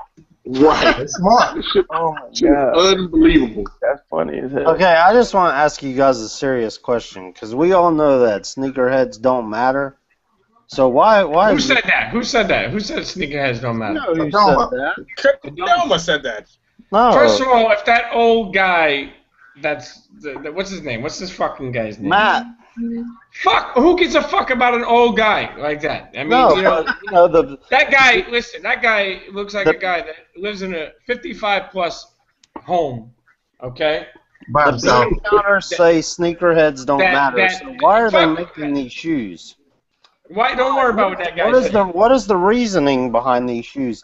Is it so the Jordan heads start looking towards, or so the sneakerheads start copying tennis shoes again, or is it because Jordan wants to be a sports lifestyle brand so bad they want to cross over into tennis? since Jesse The got latter. to play Kadoma, I'm a play Kadoma now. we passing the positive K hat. We gonna pass the positive K hat I around. already knew this was coming. All I want to know is perhaps, just maybe, with our cynical asses, maybe Federer really did look up to Jordan because no Heat, they're not trying to sell shoes because you can't get this fucking thing. If they were trying to sell, It's out. not in high quantities. No, but it's out and it's $200. You know how it's gonna go, Steve. You know they're gonna come out with this shit later on. Come on. I'm not arguing that point. I hear you. Like I said, I'm playing the devil's advocate here because I really don't have that big a problem with the shoe because we've seen worse. We've seen far worse. This is a tennis version of the Jordan 3 Fusion. We've seen far worse. It was actually done first by FUBU. This shoe was actually done first by FUBU. Yeah, FUBU did make this. FUBU did make that. No, FUBU made this shoe first. Hey, FUBU needs to sue them. FUBU needs to sue Jordan for doing this shoe because FUBU did this shit first. I'm gonna reserve my blood pressure going up for an even worse shoe. Because I mean, worse. I check this out. This is what I think about it. I think that Jordan Brand once again took a chance because they're so powerful to step into a market that they really, don't have a big, movement in, and use someone who does. I mean, I think that's how I feel. I feel like they how could they be, even though they're official and they're like, I would say, like, they're out there, but they can't just step in there like that. But doing a collaboration, makes that's in my opinion. Doing a collaboration with him gave them, like, another notch under the belt. And to Pete's point, this was on ESPN, running in rotation, getting mass amounts of coverage. It did open them up to a different market. And paper was waiting on this to happen because I put it up on the Facebook page right away. I wake up late at night to watch the Aussie Open, to watch the French, to watch Wimbledon. I'm a tennis fan. I'm a sports fan first. I'm a tennis fan, definitely. I definitely set an alarm to wake up and watch me a little Sharapova. I ain't mad about it. But it exposes into a different market. It exposes into a totally different audience. And as much as we don't like it, it got maximum rotation as a story on motherfucking ESPN. That doesn't make it right. Name another shoe that did that. It ain't right. Shit don't make it right. I'm not saying that. I'm not saying it's right. I'm saying it happens. Listen, we all know these motherfuckers got a bottom line, and yes, it's opening up another. You're right. It actually, that's what it did. It opened up another lane for them because Federer wasn't doing shit. So now they're saying, hey, let's throw some cement print on this shit. Bring Jordan on ESPN, and let's see if we can open up Federer to some new fans. That's fine. I'm cool with that. That's all. My thing is, like I said, I think they take it. I don't know. It pisses me off because I feel like they almost spitting in sneakerheads' face, like throwing the Nike Air on the back. Why the fuck would you throw the Nike Air on the back? We all know that you only do that to fuck with us. Here's the thing. Like Jesse just said, like Jesse always says, they ain't making it for us. You mad? They're not making it for you, so why you mad? Yeah, you're right. I'm mad because they're using ESPN and other formats to basically say, you know what, fuck people who like sneakers, who really into sneakers, aka me. I'm going after this other lane who I know they're gonna buy. They got deep pockets and they're gonna buy this shit. I don't think they're spitting on us. I don't think they're spitting on us. I think they're saying you ain't buying, so let's go after this dude who is. You see my screen, right, Leo? Well, you see my screen, right? Yes. Yeah. You see my screen, right? Yeah. That's the apparel collection that goes with the shoe on a girl by the name of Adriana Ho out of New York. Okay, so that's a fine hoe. Yeah, she looked real good. I got 3 quick points for you. Okay, first point, like I said before, you know this is not for us. Period. Jordan Brand and sneakerheads. Our culture tells stories better than anybody in the industry right now. Who's talking right now? Who's talking? I can't even see the Jesse. That's Jesse. Sorry. Yo, how do I go? The cat that complimented you earlier. I'm stuck on Kodomo. Please get me off this guy, man. Push on yourself. Click on yourself. Play yourself twice. Okay. Twice? I don't have my screen up. Oh shit! Wait, now I'm on me. Damn, I don't want to see me. Click yourself again. Okay, there we go. Okay. Now Go ahead, Jesse. Go ahead, Jesse. Sorry, Jesse. I'm just trying to see who the fuck was talking. You know what I mean? My bad. I got the screen post up of this girl who got the the early release on these Jordan joints. So what I was saying is we tell stories better than anybody else. We create stories better than anybody else with what we do with their product. Whether we resell them, whether we have events around them, whether we collect them in our rooms. We do it better than anything happening behind any corporate walls. So if they find an opportunity to tap into that and cross it over to different markets, they're going to do it. So right now, out here in Beaverton, Jordan Brand can't do this with their own product. And Nike can't do it with their tennis product. They can't relate to anybody. No one's buying that shit. That's okay, true. so what do? They put them both in a room, and they say, can we help you help us, and we'll help you. Okay? Make this shit work. Right. We'll help you get some crossover appeal to a young female soccer mom market that can all of a sudden relate to the kids that are asking them to buy this shit. And then what we'll do is we'll say tennis is cool, we'll get you okay to use the elephant print. It's a power move, as we talked about. It's not for us. I wouldn't buy it. Nice play. End of story. Can somebody turn on the TV? I'm sorry. I don't mind the damn thing. I agree with everything you said. I just don't want to be seen as like some evil, ostracized outsider because I don't have that big a problem with this fucking shoe. Like we get so high and mighty, we get so fucking self-righteous over this. Exactly. Leo, I think, but listen, Steve. You should look at this and be like, oh, okay, maybe we have some kind of relevance to the marketplace. No, listen. I don't have to understand something. Steve, I understand why you like it. You, like you said, you set your alarm, you get up in the middle of the night, and you actually watch some of it. You follow tennis like that, and that's cool. I understand why you like it. I totally get it. That's who they're going after. In essence, they're actually going after you or somebody in your segment. So I get it. I understand that. Me, I don't watch tennis. Only time you're gonna see me watch tennis is to try to catch Serena's fat ass. That's exactly. it. You know what I'm saying? So the thing is, listen, and the same thing, Jesse, I understand. We said the exact same thing, Jesse. It said that except you said it way more eloquently, and I said it for the hood. And the thing is, it was like it's basically we said the same shit, and I respect it. I understand why they did it. I know the game. I just don't like it, and I don't have to like it. No, so, you don't. I mean, that's just my personal opinion. But I get it. Like I said, I understand why Steve likes it. I understand. I get it. I understand. My thing is that I think I just like boiling it back down to its basics. Like, and paper. You can back me up. D. You can back me up. Yep. Anybody who saw the post on the Facebook page, I said exactly what Leo's saying. Some young poser sneakerhead is gonna come out of the woodwork, claim to like elephant print and how this is the hottest joint ever. It's got air on the back. I get that. That's bullshit. I'm with you on that.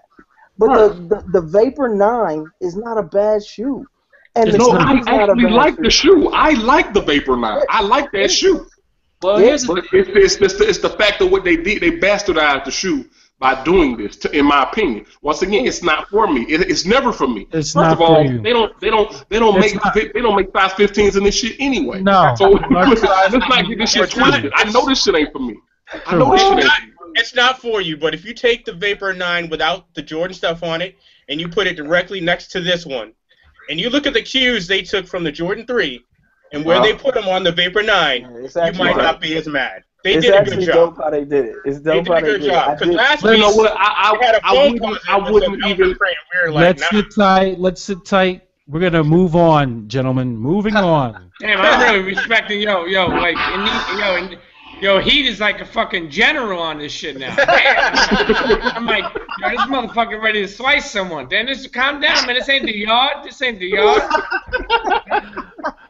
Damn, I see fucking like he. We gotta give our viewers one final point on this shoe before we move on. One final one. For those who do not know, the Vapor Tour 9 and 9.5, as well as the Air Jordan 3, are both designed by Tinker Hatfield. Yes, sir. There we go. Yes, sir. Okay. So that RF logo is one of the dopest logos. I like that logo. That logo is dope. Who's that, Ronnie Finn? To tie it. You don't even like anything about the shoe. Look at him. Shut up. I like the logo. You don't even like the shoe for the last 20 minutes. Get out of here. So what? There's a little bit more of the tie-in. So both shoes were designed by Tinker Hatfield. Tinker Hatfield's done the 9 and the 9.5, both of which I believe Nothing matters. Leo doesn't like it. I know. That's all right. Hey, if that's the case, we wouldn't have a show. So I mean, Don't let Jesse get on you, because normally that's Jesse's role. Jesse be hating. I know it. That's why I'm not studying Jesse ass. No, Don't I ain't let even worried Jesse about bother that. you. Don't let I Jesse like bother that. you. Yo, that's it. Jesse Rowell Jr. I like that. Motherfucker, look like a baseball name coming up. I see that. Let me play fucking short. See? Shortstop. You know? See what happened to you there, Pete? This is what I Yo, meant. D, I can't get over D with that fucking picture in front of the mic. I feel like you about to drop a 16. You know, like that's a booth. Like when people go into a booth, man, you know, that's when they start to spit. Yes, exactly. Got the pantyhose on. Mm-hmm. This is the real deal. No, most stuff. 7 years. 7 years. You're a sick fuck. All right, so we're gonna go into another shoe. We're gonna talk about New Balance Fall Winter 2014. Yes, sir. New Balance. So I'm scrolling through images so that everybody can catch them, and please weigh in. Ooh, that's second. Premium leather, good colors. Suede, good suede. Fall, leather, suede. You know, the only problem with a lot of these is you will have to treat them with water repellent. Because if you get caught in the rain, you will get messed up royally. I'm okay with that. Oh, and I have some news. Jason Mark's dropping his Repel product. So Nice. Really? I think that's coming out in spring 15, and it's gonna cost, I want to say, I don't know. I'll have it for you here in a second. Okay. Hey D, real Yes. real question, no sarcasm intended. A very $17. real answer. At what point? Because we see it a lot with the Asics, we see it a lot with Ronnie Fike and all the color ups and the blah blah blah. At what point does a true New Balance fan not get bored? Because it's the same classic silhouettes. Like, is it a challenge to find the one you like, or do you like them all? Like, I have a few pair and I love them. I've got 1500. I've got 993s. You know, my Steve Jobs joints. I love them, but I don't know that I could stack a wall full of them. What is it about the New Balance that keeps people coming back? It's for repetitive silhouettes. For me, it's definitely the silhouette that fits really good and just is comfortable right out the box. No break in, no just literally you could rip the laces out, relace them, and just be comfortable. Like, there's certain people who are just like a 574 fanatic. Right. Or people like we find now. I'm seeing a lot of kids now who are sick and tired of looking like everyone else, and maybe they can't get the Asics, they can't get the Saucony. So now they're messing with the New Balance, and they're able to figuring out they're able to pick it up or buy it less expensively. See, that's really interesting because myself, I like new tech. You know, like I've never really been a big retro person. I like a few of them, but I mean, you guys see my collection. I put up pictures all the time. I like new tech. I like seeing things progress. I like that new new silhouette. You know, I just ordered a pair of the USA Track and Field Zoom Pegasus 31. Love that whole silhouette. How'd you like the capsule New Balance that dropped? The capsule is dope. I liked it. Yeah, the capsule is dope. Man, I wish I could get my hands on that 580, the Toronto tuxedo Canadian tuxedo. I mean, that 580 is when everyone in China for a while, either Japan or China, were touching the 580, and no one messed with it in the United States until Burn Rubber. Mm-hmm. Yep. And we're not talking recent Burn Rubber. We're talking Burn Rubber go back 5 years ago. Mm-hmm. This is just when Rick and Rowe took over from the previous owners. That 580 silhouette has caught on fire because there's so many panels that people can trick, outfit with suede, 3M, all this different stuff.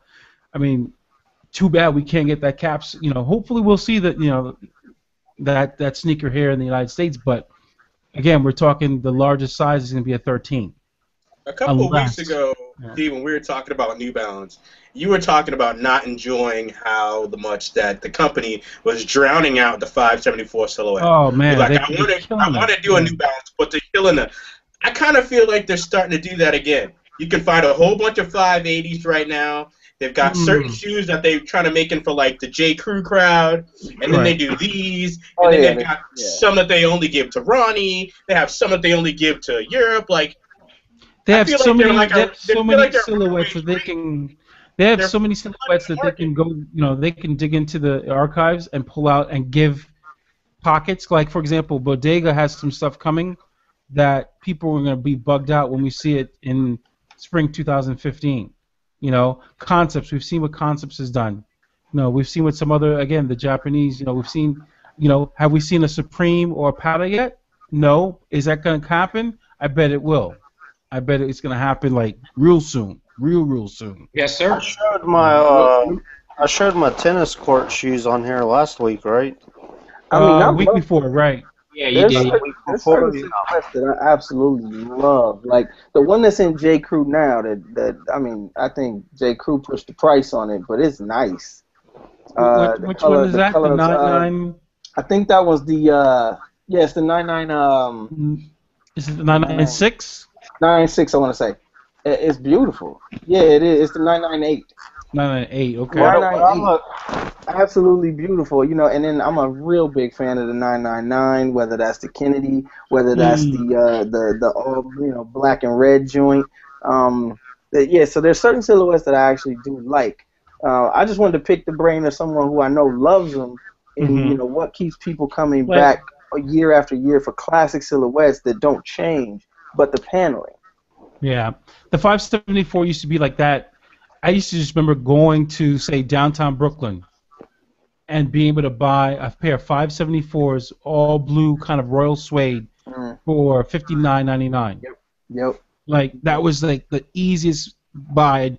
If you beat them, it was all right because you can easily afford another pair. So living in the you know, all red pair with an N on them. That was Husker game day. Living in Boston, that was the easy summer shoe because you could go to the factory and get them for $30. Okay, you go to the factory, get every color for $30. You go to the store, $60. You got 3-4 pairs. Easy. I'll give you a prison fact too. Okay, and there was a time that they wouldn't allow New Balance in prison.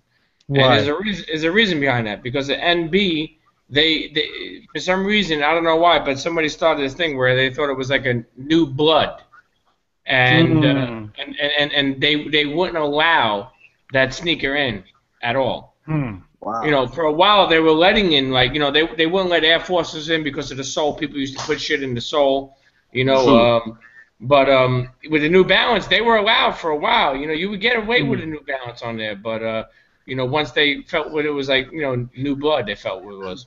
That's what they felt. So they didn't want no gang affiliation. So there is a prison fact on OSD. God bless. I want to say what I look for in a New Balance. I like the quality of materials, the craftsmanship. The colors are definitely important. Just comfortability. Just the lush suede. I think as far as comfort goes, I like to say New Balance has more of a smoother ride, whereas, you know, my preference is more of a Asics or the Adidas Boost. I like a lot of cushioning, but these are definitely like I don't know if it's the roll bar theory or what it is, but it's definitely more of a smoother kind of shoe. Not as much cushioning, but a smoother ride. You're getting a lot of cushioning on Asics, Kadoma? I'm wearing New Balance right now. Asics gel. And I know Steve mentioned he was a technology geek and he wanted to see the latest and greatest. But I've been wearing some of those retro Asics, the Gelite 5 and the Gelite 3. I mean, you're surprised how comfortable those are today. Oh, absolutely. Even compared to the latest Nimbus. Yeah. I mean, you know, I was a big Nimbus fan. The Kayano Trainer is still one of the most comfortable shoes in the world to me. And so I get that. What I mean is just like in terms of a collector, in terms of an athlete, I wear what's comfortable. In terms of a collector, I like to see things change and progress. But that's my preference. That's why I sincerely wanted to know from a New Balance fan, a New Balance aficionado, what keeps you coming back. You know, well, I'm a big fan of New Balance as well, and I know a lot of people down here that rock New Balance. It's all about the colors, because they have a lot of colors that are vibrant, that are different from a lot of brands, especially with the 574s. Now, me personally, I love New Balance because of the quality. They are extremely consistent when it comes to their quality with their suedes, with their leather, with everything. Their 3M material is like no other, and you know what I'm saying. And it's durable. The quality is great. I love New Balance for that, for the consistency on great quality shoes. I never have to worry about a New Balance really breaking down on me. Yeah, I mean, You know if what the I mean? zombie apocalypse was coming, I thought my 999s on and be good.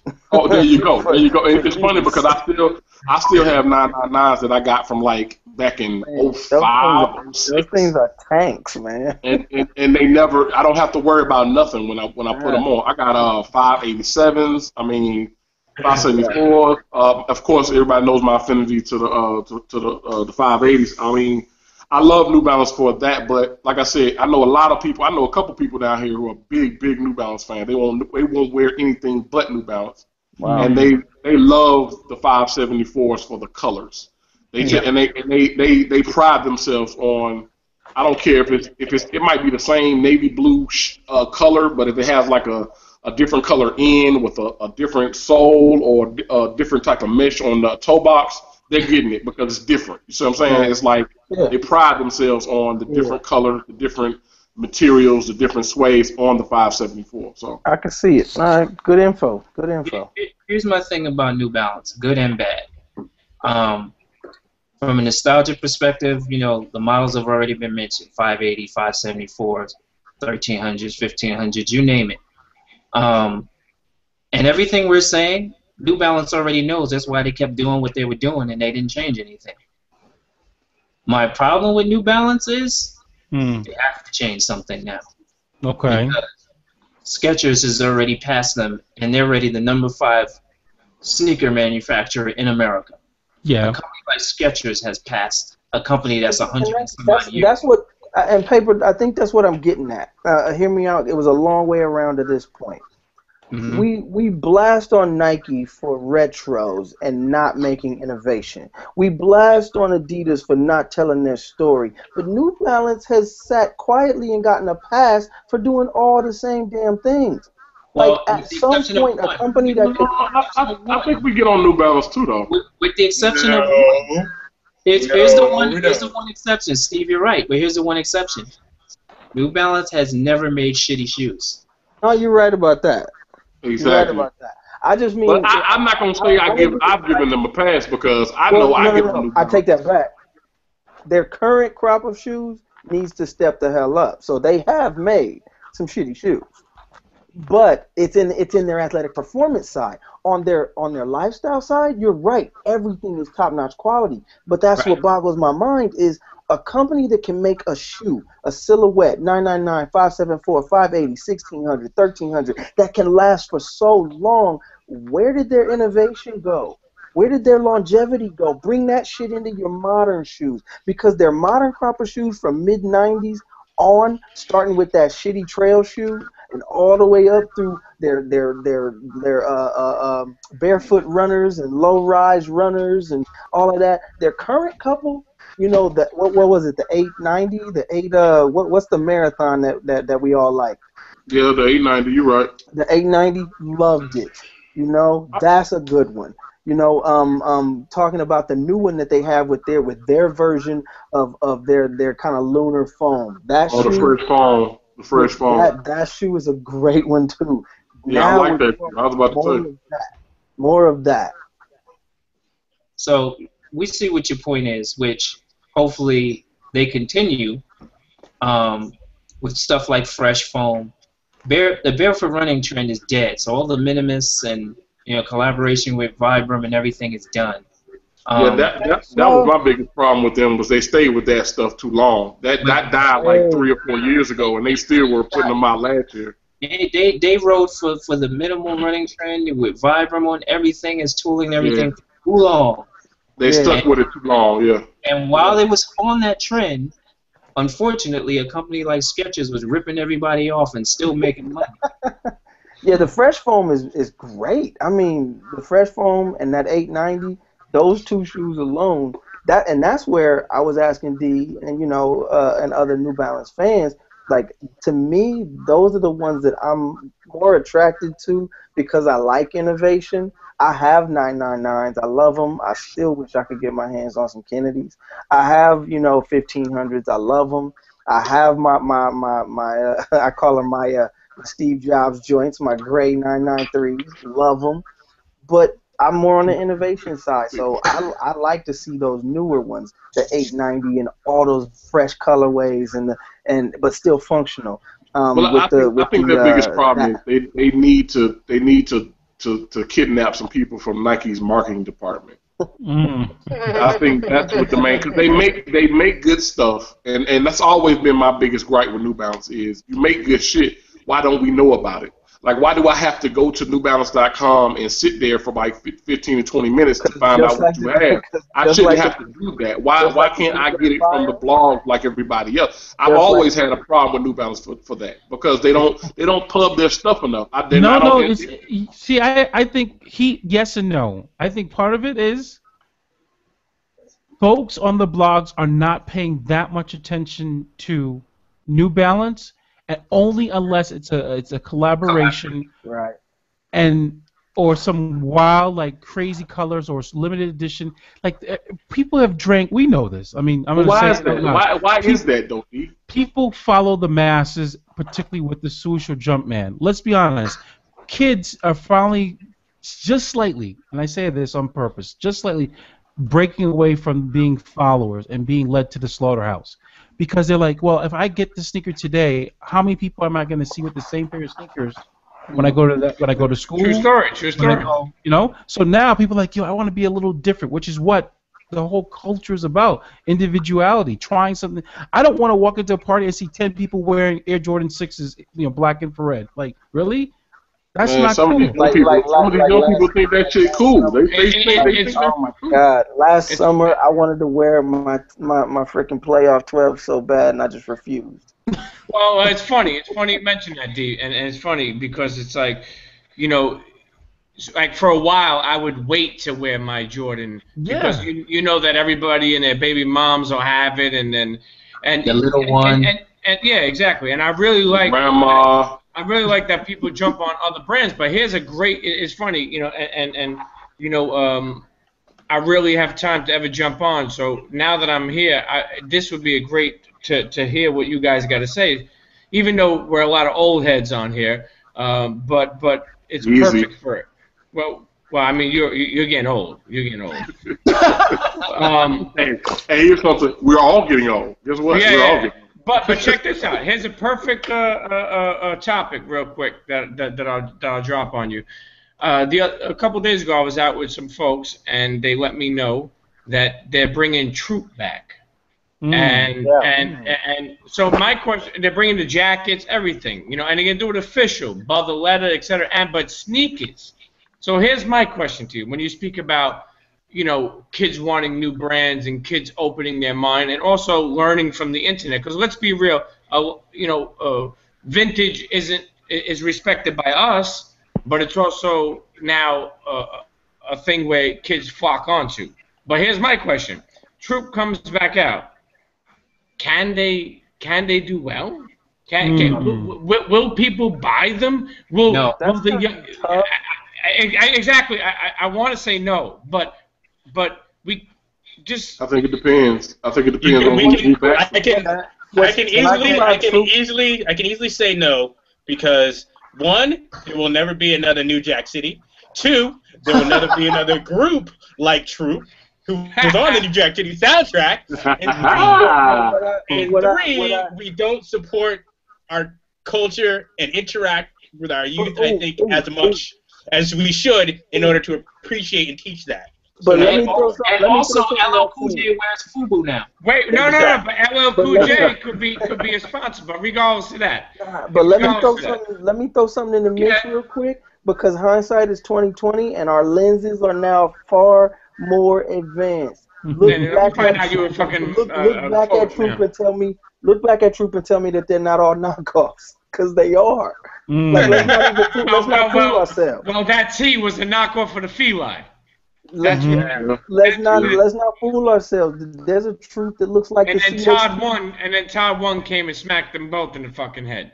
And But so I don't know that it can work like it did back then, because now the culture of knockoffs has a different connotation. It is far less accepted. Troop silhouettes look like everything else. They were the Skechers of our day, but we loved them. That's why British Knights can't come back. yeah, Exactly. yeah, They're trying. They're trying though. They're trying. Yep. They tried. Jehovah's Why Witness they at won? your door. The dopest thing about Troop was the double arrow logo. Yeah. And they're I wanted even to- coming back with the remember the low top ones that had the like the cleat, like the top part. You know what I'm saying? Like the Yep. like The you know socket what? tongue. Yeah, Yeah. like the Mizuno type shit. You know what I mean? Their Like low top runner looked like the actual Nike Safari runner from back in the day. yeah. Like they had a cross trainer that looked like the CXT from Well, Reebok. Well, let me Here's say what's this. gonna kill As Troop. Here's what's gonna kill Troop the minute they come out. Go ahead. Does anyone remember what somebody made up as the acronym for Troop? Oh man. Oh I Yeah. knew you were gonna go there. yeah. Does anyone know what someone started the rumor that it stood for? Let's please I say it out remember loud. that. I need to go. Yeah, let him know. The race Go ahead. that oppresses other people. Yeah. Yeah. They have to fix that Yeah. image too. You know, obviously That was before a they come huge- back as that a was a brand identity. huge- That was a big blow to them. That was a But I big do want to blow. say also, I want to keep in mind, because just from off the top of the head, and we're talking about consumer, you know, and where Wells spoke about people wanting to buy other brands, and there's plenty of them out there, Vans, Adidas, etc. But keep in mind, even somebody like the Ewan brand, I personally didn't think that and they're doing pretty well. I mean, and I thought that they wouldn't be able to. You know, I didn't think that they would be able to really make a lot of noise. And now they did their first collaboration with Concepts. It goes back to what, Patrick's high school? Did he go to like Cambridge High School? Cambridge Drinking Latin. Yeah. So they do their first ever collaboration with Concepts. They get a stamp by doing the collaboration. They already have the line, and as far as I know, they're in over 100 stores. So something like the Ewan brand coming back, I'm not comparing them to the Troop, but No, I'm just saying. You should compare them to the Troop, because the same person that brought Ewing back is bringing Troop back. Okay, yeah. Well, I mean, but that's neither no here or there. I mean, John Gotti Yeah, also owned Chinese massage parlors, but no, I'm not revealing that. You know, but I'm just saying the Ewan brand is doing more well than I expected, and young kids like in Concepts. You know, D, I don't know if you heard or went over there this past weekend, but Patrick was there in store, and there was like 500 kids outside. You know what I mean? And 14-year-old kids. With Troop, it was more about the jackets and the crown than it was ever the sneakers. Because I remember It was finding more about the dope boys that you can wear that shit. Yeah. Man, that like on my screen right now. That was Not that I know. I just heard about a Troop it. jacket. A Troop jacket was the joint.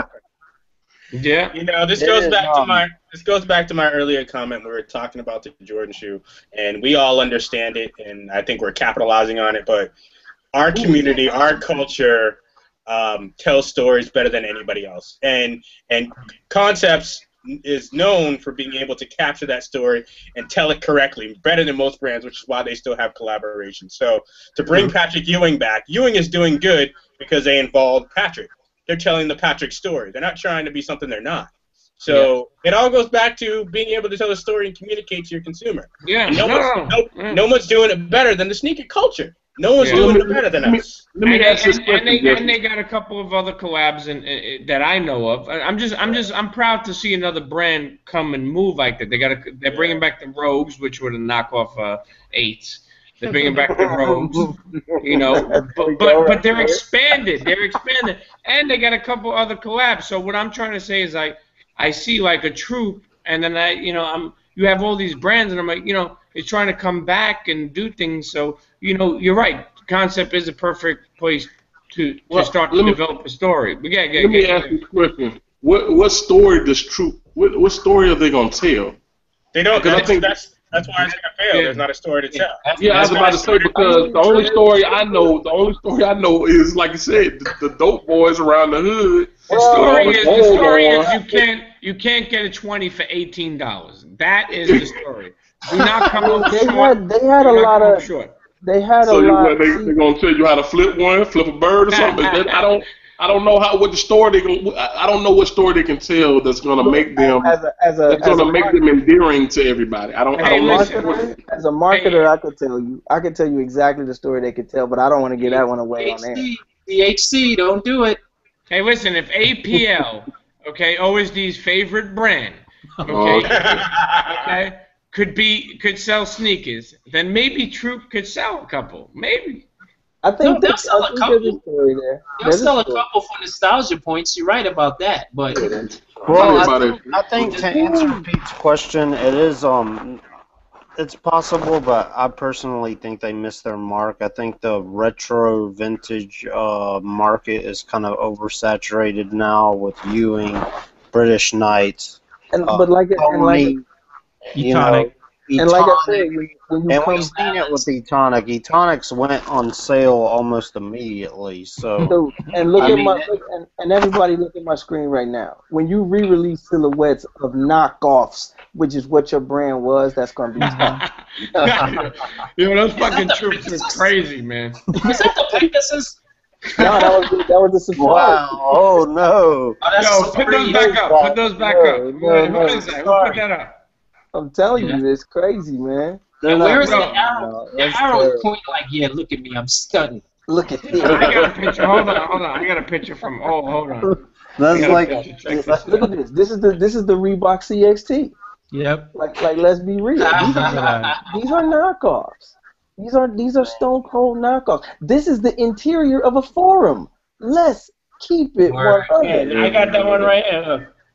Damn, that is the interior forum. Let's keep it 100. Like, if you were to re-release a group of silhouettes, they would be seen as knockoffs. Yeah, but you know what? That Troop right there. Go back up. That Troop actually wasn't like a cement. One of them was like a different type of alligator. That Troop. I remember I had. Oh no, yeah, you're right about the other. One of them was like an alligator. I actually thought I had that shit. I thought I was stunting. You were stunting because you had a gold crown on the foot, dog. But I just It was what's up. I just reached out to David to see if we could get him on the show about Troop. Pete, if that's who you were hanging out with, put in a good word for him. Yeah, good demo. I mean, I'm just talking about Troop. We over here mentioning, finance holders over here. You know what I mean? Of course. I mean, I'm not trying to put people's business all out there. I'm just talking about a brand, regardless of who's behind it. I'm talking about a brand. Yeah. Hey, it's no secret. Fucking Kadoma, what do you drop? Why don't you pick up all those names you just dropped on the fucking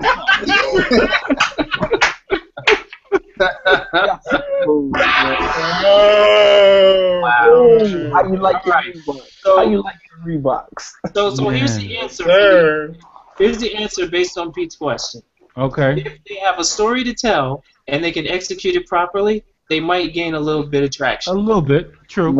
I agree. But at first look, just my personal opinion, they're gonna go the way of Greedy Genius. Oh wow! Look, go back up. Did you see those Elise? What y'all know about Elise? The LS right there. LS. Yeah, LS. I need a pair of Sergio Tacchini low tops. That's what I need. Sergio's. I need some Lottos, yo. Yeah, some little with the Velcro. I fuck with them Cox Sportifs. I need them Lottos. All right, so we're gonna go to our final shoe of the night. That is something that we're probably pretty fond of. I'm pretty sure we'll like it for the most part. I think Jesse probably won't, but Jesse don't like nothing, so don't like nothing though. Yeah, don't worry about that. Yeah. Can I put in my New Balance 2 cent before we go? Nope. Oh yeah, go ahead.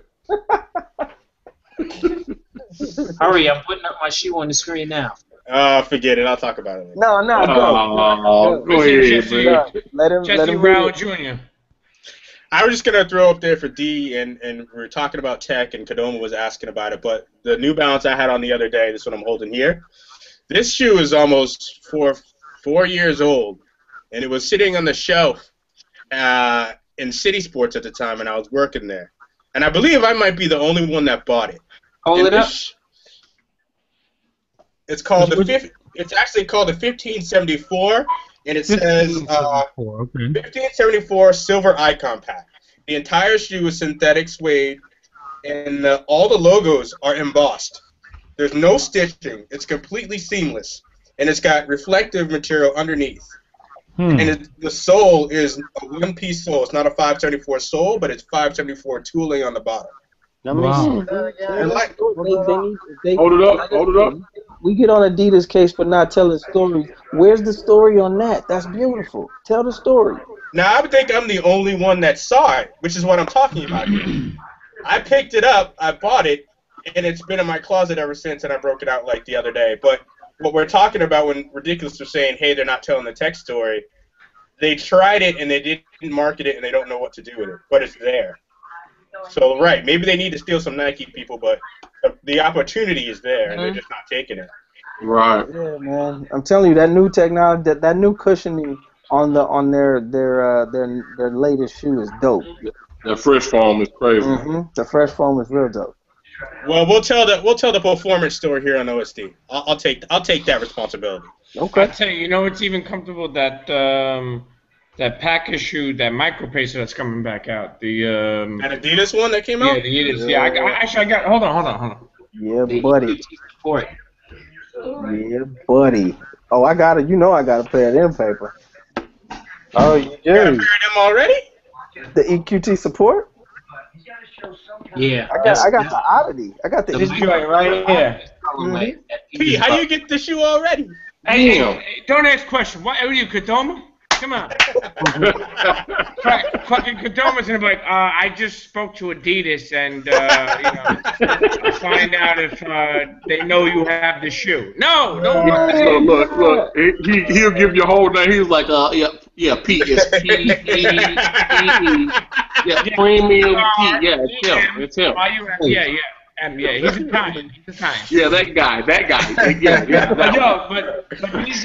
But I tell you, I like the way, you know, all the material. I mean, these are comfortable as hell, man. But the materials are really, you know, they did a real good job. God, that's I'm not giving you credit for that because it's been all over Instagram today. I'm not giving you credit for that. Yeah. What do you mean? What am I'm just telling you, man.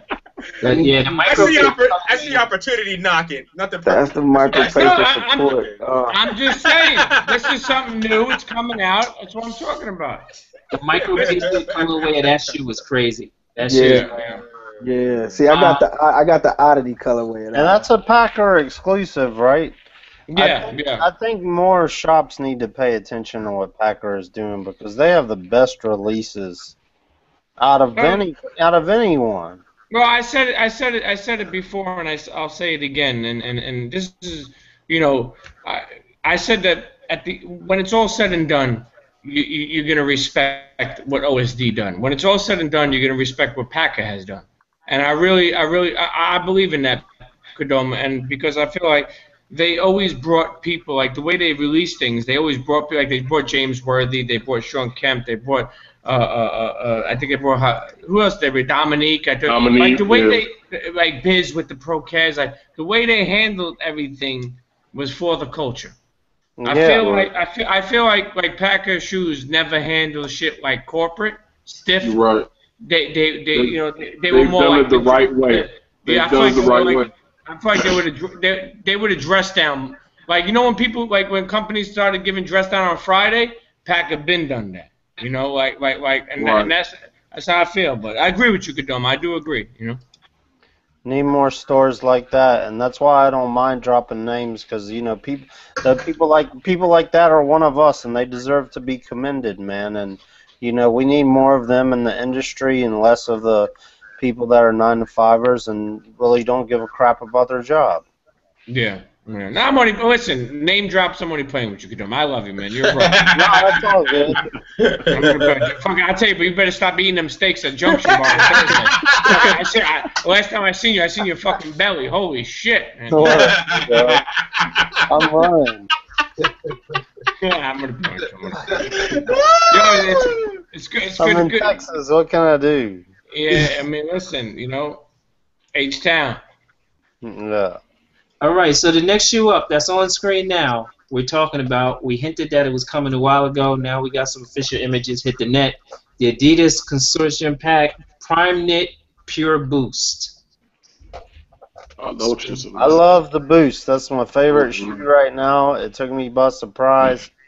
Man, I'm all about anything pure See, Boost. that's it. Yeah. And this is finally coming out because this is when they dropped the Pure Boost, this was an exclusive item. I believe it was like numbered pairs and stuff. So I'm excited to try this. It's there are two I guess most flaunted technologies right now with Boost and Prime Net Upper. So and I know Pete, if Pete wants to showboat again, he just got the basketball shoe today. Hey, hold on. I'll show you. Hold on. Yeah. I'll put you on blast like everybody else. I would love to have these. I'm playing a game of Battleship over here. This is a definite cop for me, man. I cannot say enough good things about the Pure Boost. Like, people told me, like, oh man, the this and such is the most no, this is the most comfortable shoe right now. Like, this is the most comfortable shoe. Totally. And with Prime Knit, which I like much better than Fly Knit. Yeah. A little late though. They should have dropped that Prime Knit in the summer. Well, we gotta remember they actually did drop it first for the Olympics. Yeah, Nike was messing up their flow, man. Exactly. They actually did drop it first. So we spoke about that on the show. But Adidas is definitely doing really well with merging these two of their hit elements of their hit shoes together. I'm just a little suspect of the price point right now because what is that? That shoe, I believe, is going to be, correct me if I'm wrong, ridiculous. That shoe's going to be $180? Yes. Okay, hold on. The regular Pure Boost is $120. Yeah, the regular Pure Boost is $120. Anytime you introduce the combination of Boost and Prime Knit, that's going to push the price. Because the Prime Knit Adios Boost is $200. Yeah. Well, let me start. Let me shouts out to you because he ain't got them down. What's in there, Pete? What's in there? First of all, the box is like some like leather suede. But hold on, I'll show you right now. It's the new. Is that the basketball ones? I think it's Damian Lillard championing that. Boost your game. Okay. And it has the material in there. See how it has the material that they're using in the Boost? And then here is the sneaker. Hold on. Whatever. Okay, whose sneaker is that, y'all? Help me out. That's Damian Lillard. That's Damian Lillard. Oh, okay. Hey, Pete, hold it up a little. Take it back some. Take it back a little bit. Yeah, there you go. There you go. Yo, Pete, I'm in the backyard, Pete. You got to put me on, dog. Let me tell that story. Whoever the contact is, call him up and be like, yo, you got Stop being somebody a hype in the piece. backyard. Fall back. Stop being a hype piece. I'm just saying. I'm saying. You're on the show. I'm just saying. There you go, Pete. Now, as good as this shoe is, you know what's funny? Sadly, Adidas took a hit because Damian Lillard got cut. Yep. Yeah. From what? From but that's not in USA colors. What's that? That's not in USA colors. No, it is in USA colors. It's in stores now. The one Pete just showed? No, this is not. Not the one Pete just showed. September 1st, the one that Pete has, September 1st. Yeah, not the one Pete's showing, but the USA color is sitting on shelves right now. And Damian Lillard got cut. Who cares? Damian Lillard's about to put it on the league. Who cares about the USA basketball team? Nobody watching that shit. Adidas cares because he was the only one wearing Adidas on the team. Derrick Rose is still on the team. Oh, yeah, Derrick Rose. Derrick Rose. Oh, yeah, he still plays. That's right, Derrick Rose. Okay. Yeah. Derrick Rose. Not only did they cut Lillard, they also cut Wall in the first cut. Yep. So Adidas took a little bit of a hit for FIBA. Derrick Rose's curiosity on whether he's going to be able to stay on the court. Hey, nobody paid attention to USA basketball because everybody was doing like you and watching that USA tournament, a UA tournament. I thought Derrick Rose was People doing are paying pretty good. attention to FIBA ball after Paul George. Believe me, people are paying attention. Yeah, Most who do we not definitely. send? Who do we not let play?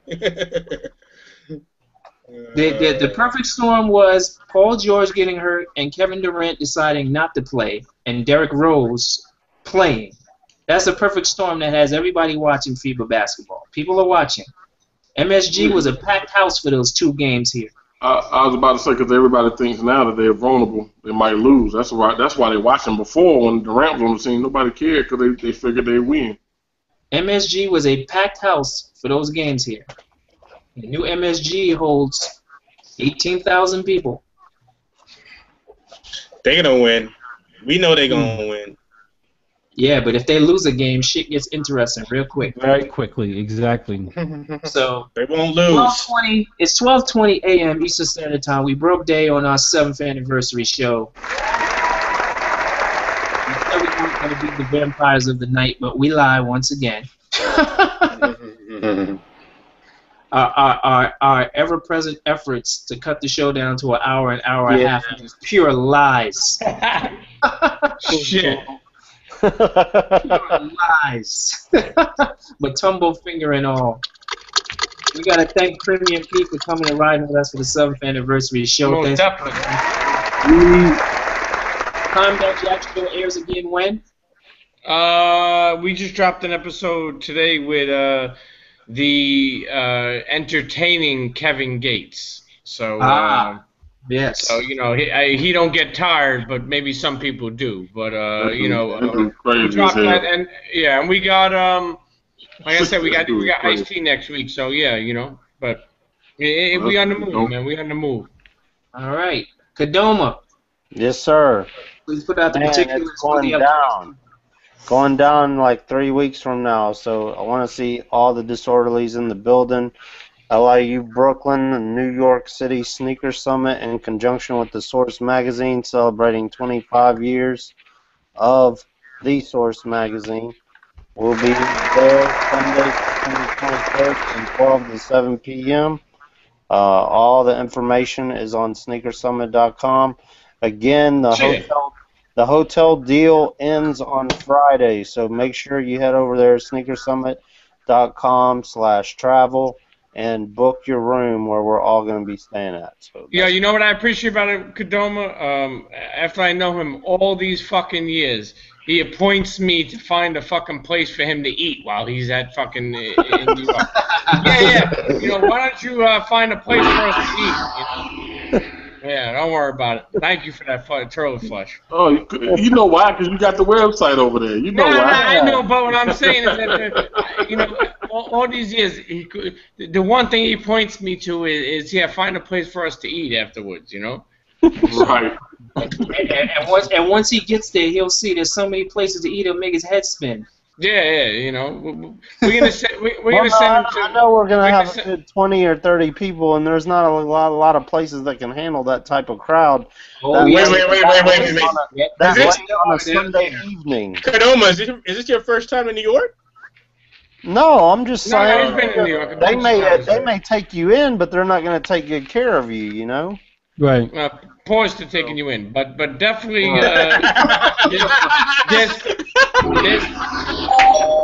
there's plenty of spots that would take it. But once again, on our sign off, salutations. All right. The show. Hold up, Pete. Hold up. Don't leave yet, Pete. Hold on. All right. So we got Kadoma with the summit. Pete, you dropped the news on the latest Combat Jack show. Jesse, you want to drop news on your site, please? Your endeavor, your latest, please. My latest endeavor? Yes. Where can we catch up with your photographic stylings?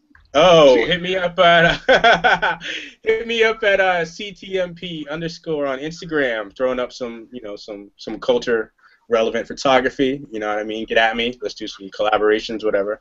But it's up there. You got any soccer moms up on there? Not yet. They're on the way. We're still on the air. Okay. Fuck. Yo, D Wells, after all these years I know you, D Wells is like the fucking the man in soccer, like in Worcester. Like this motherfucker has seen so many fucking soccer milfs that like you can't even compare to what this guy has seen. Okay. And keep in mind, he's like a coach, even like a GM now in this league. So imagine what the moms have done to get their son or daughter a starting fucking spot. And I have not seen one of a soccer milf. This is what I missed. This is what I missed. Oh man! It need a heat. I will not disappoint. I promise. It need a heat. Real quick, you want to share what's going on with One Sneaker Nation, please, and where we can find them? And you? Yeah, OneSneakerNation.com. We're relaunching a new site on September 1st. Actually, hopefully, supposed to have some stuff in the works for A3C. Get at me, Pete, and and we keep it moving, man. Trying to push the movement, OSD, One Sneaker Nation, all that. Nice. And last but not least, from the ONE, Mr. Stevie Ridiculous Creative, whose logo and branding stylings are circulating all through Omaha and the internet through NPR and Ali Shaheed and everything. What's going on next, sir? Y'all be good, man. Nothing. Y'all shut it down tonight. Great show. Be good to each other. Be creative. Exercise your mind. Get out there and do some stuff. I'll take a second to shout out Young Cat here in the O. If you go to abovethehype.net, on the 1st of September, there's a video documentary shot in and around the Midwest, and so you get a look at what's going on around here in the so-called flyover states regarding the sneaker culture. So shouts out to them in this area who have done a little something extra. So just want to give a moment to them for that. Nice. All right, so last but not least, Saturday, 3 to 7 p.m. If you're in Brooklyn, New York, Havana Outpost, Walkaware OSD, 7th anniversary pop-up shop takeover. Come see me, raffling off free kicks, raffling off a couple of drinks at Havana Outpost, and I might have a couple other surprises and whatnot for you. Nice. Chicken and waffle on a stick. Yep. Pete knows. Nice. So nice, T-Wells, nice. it's time to roll out. It's time to roll out. It's been fun. It's been fun. Thank you all for walking with us, talking with us. It's OSD episode 318, the 7-year episode. Man, it's been woo. Thank you all for walking with us. Make sure you tell your people to walk with us next week as we come back for an all-new episode. Who knows what we'll have? Maybe we'll have some, as Pete says, some, no, I won't even go there. So. You have some gabagool, some fucking antipasta, okay? Okay. Y'all be good. Tell the people that you love them, and always, always walk good. Peace and sound. Yeah.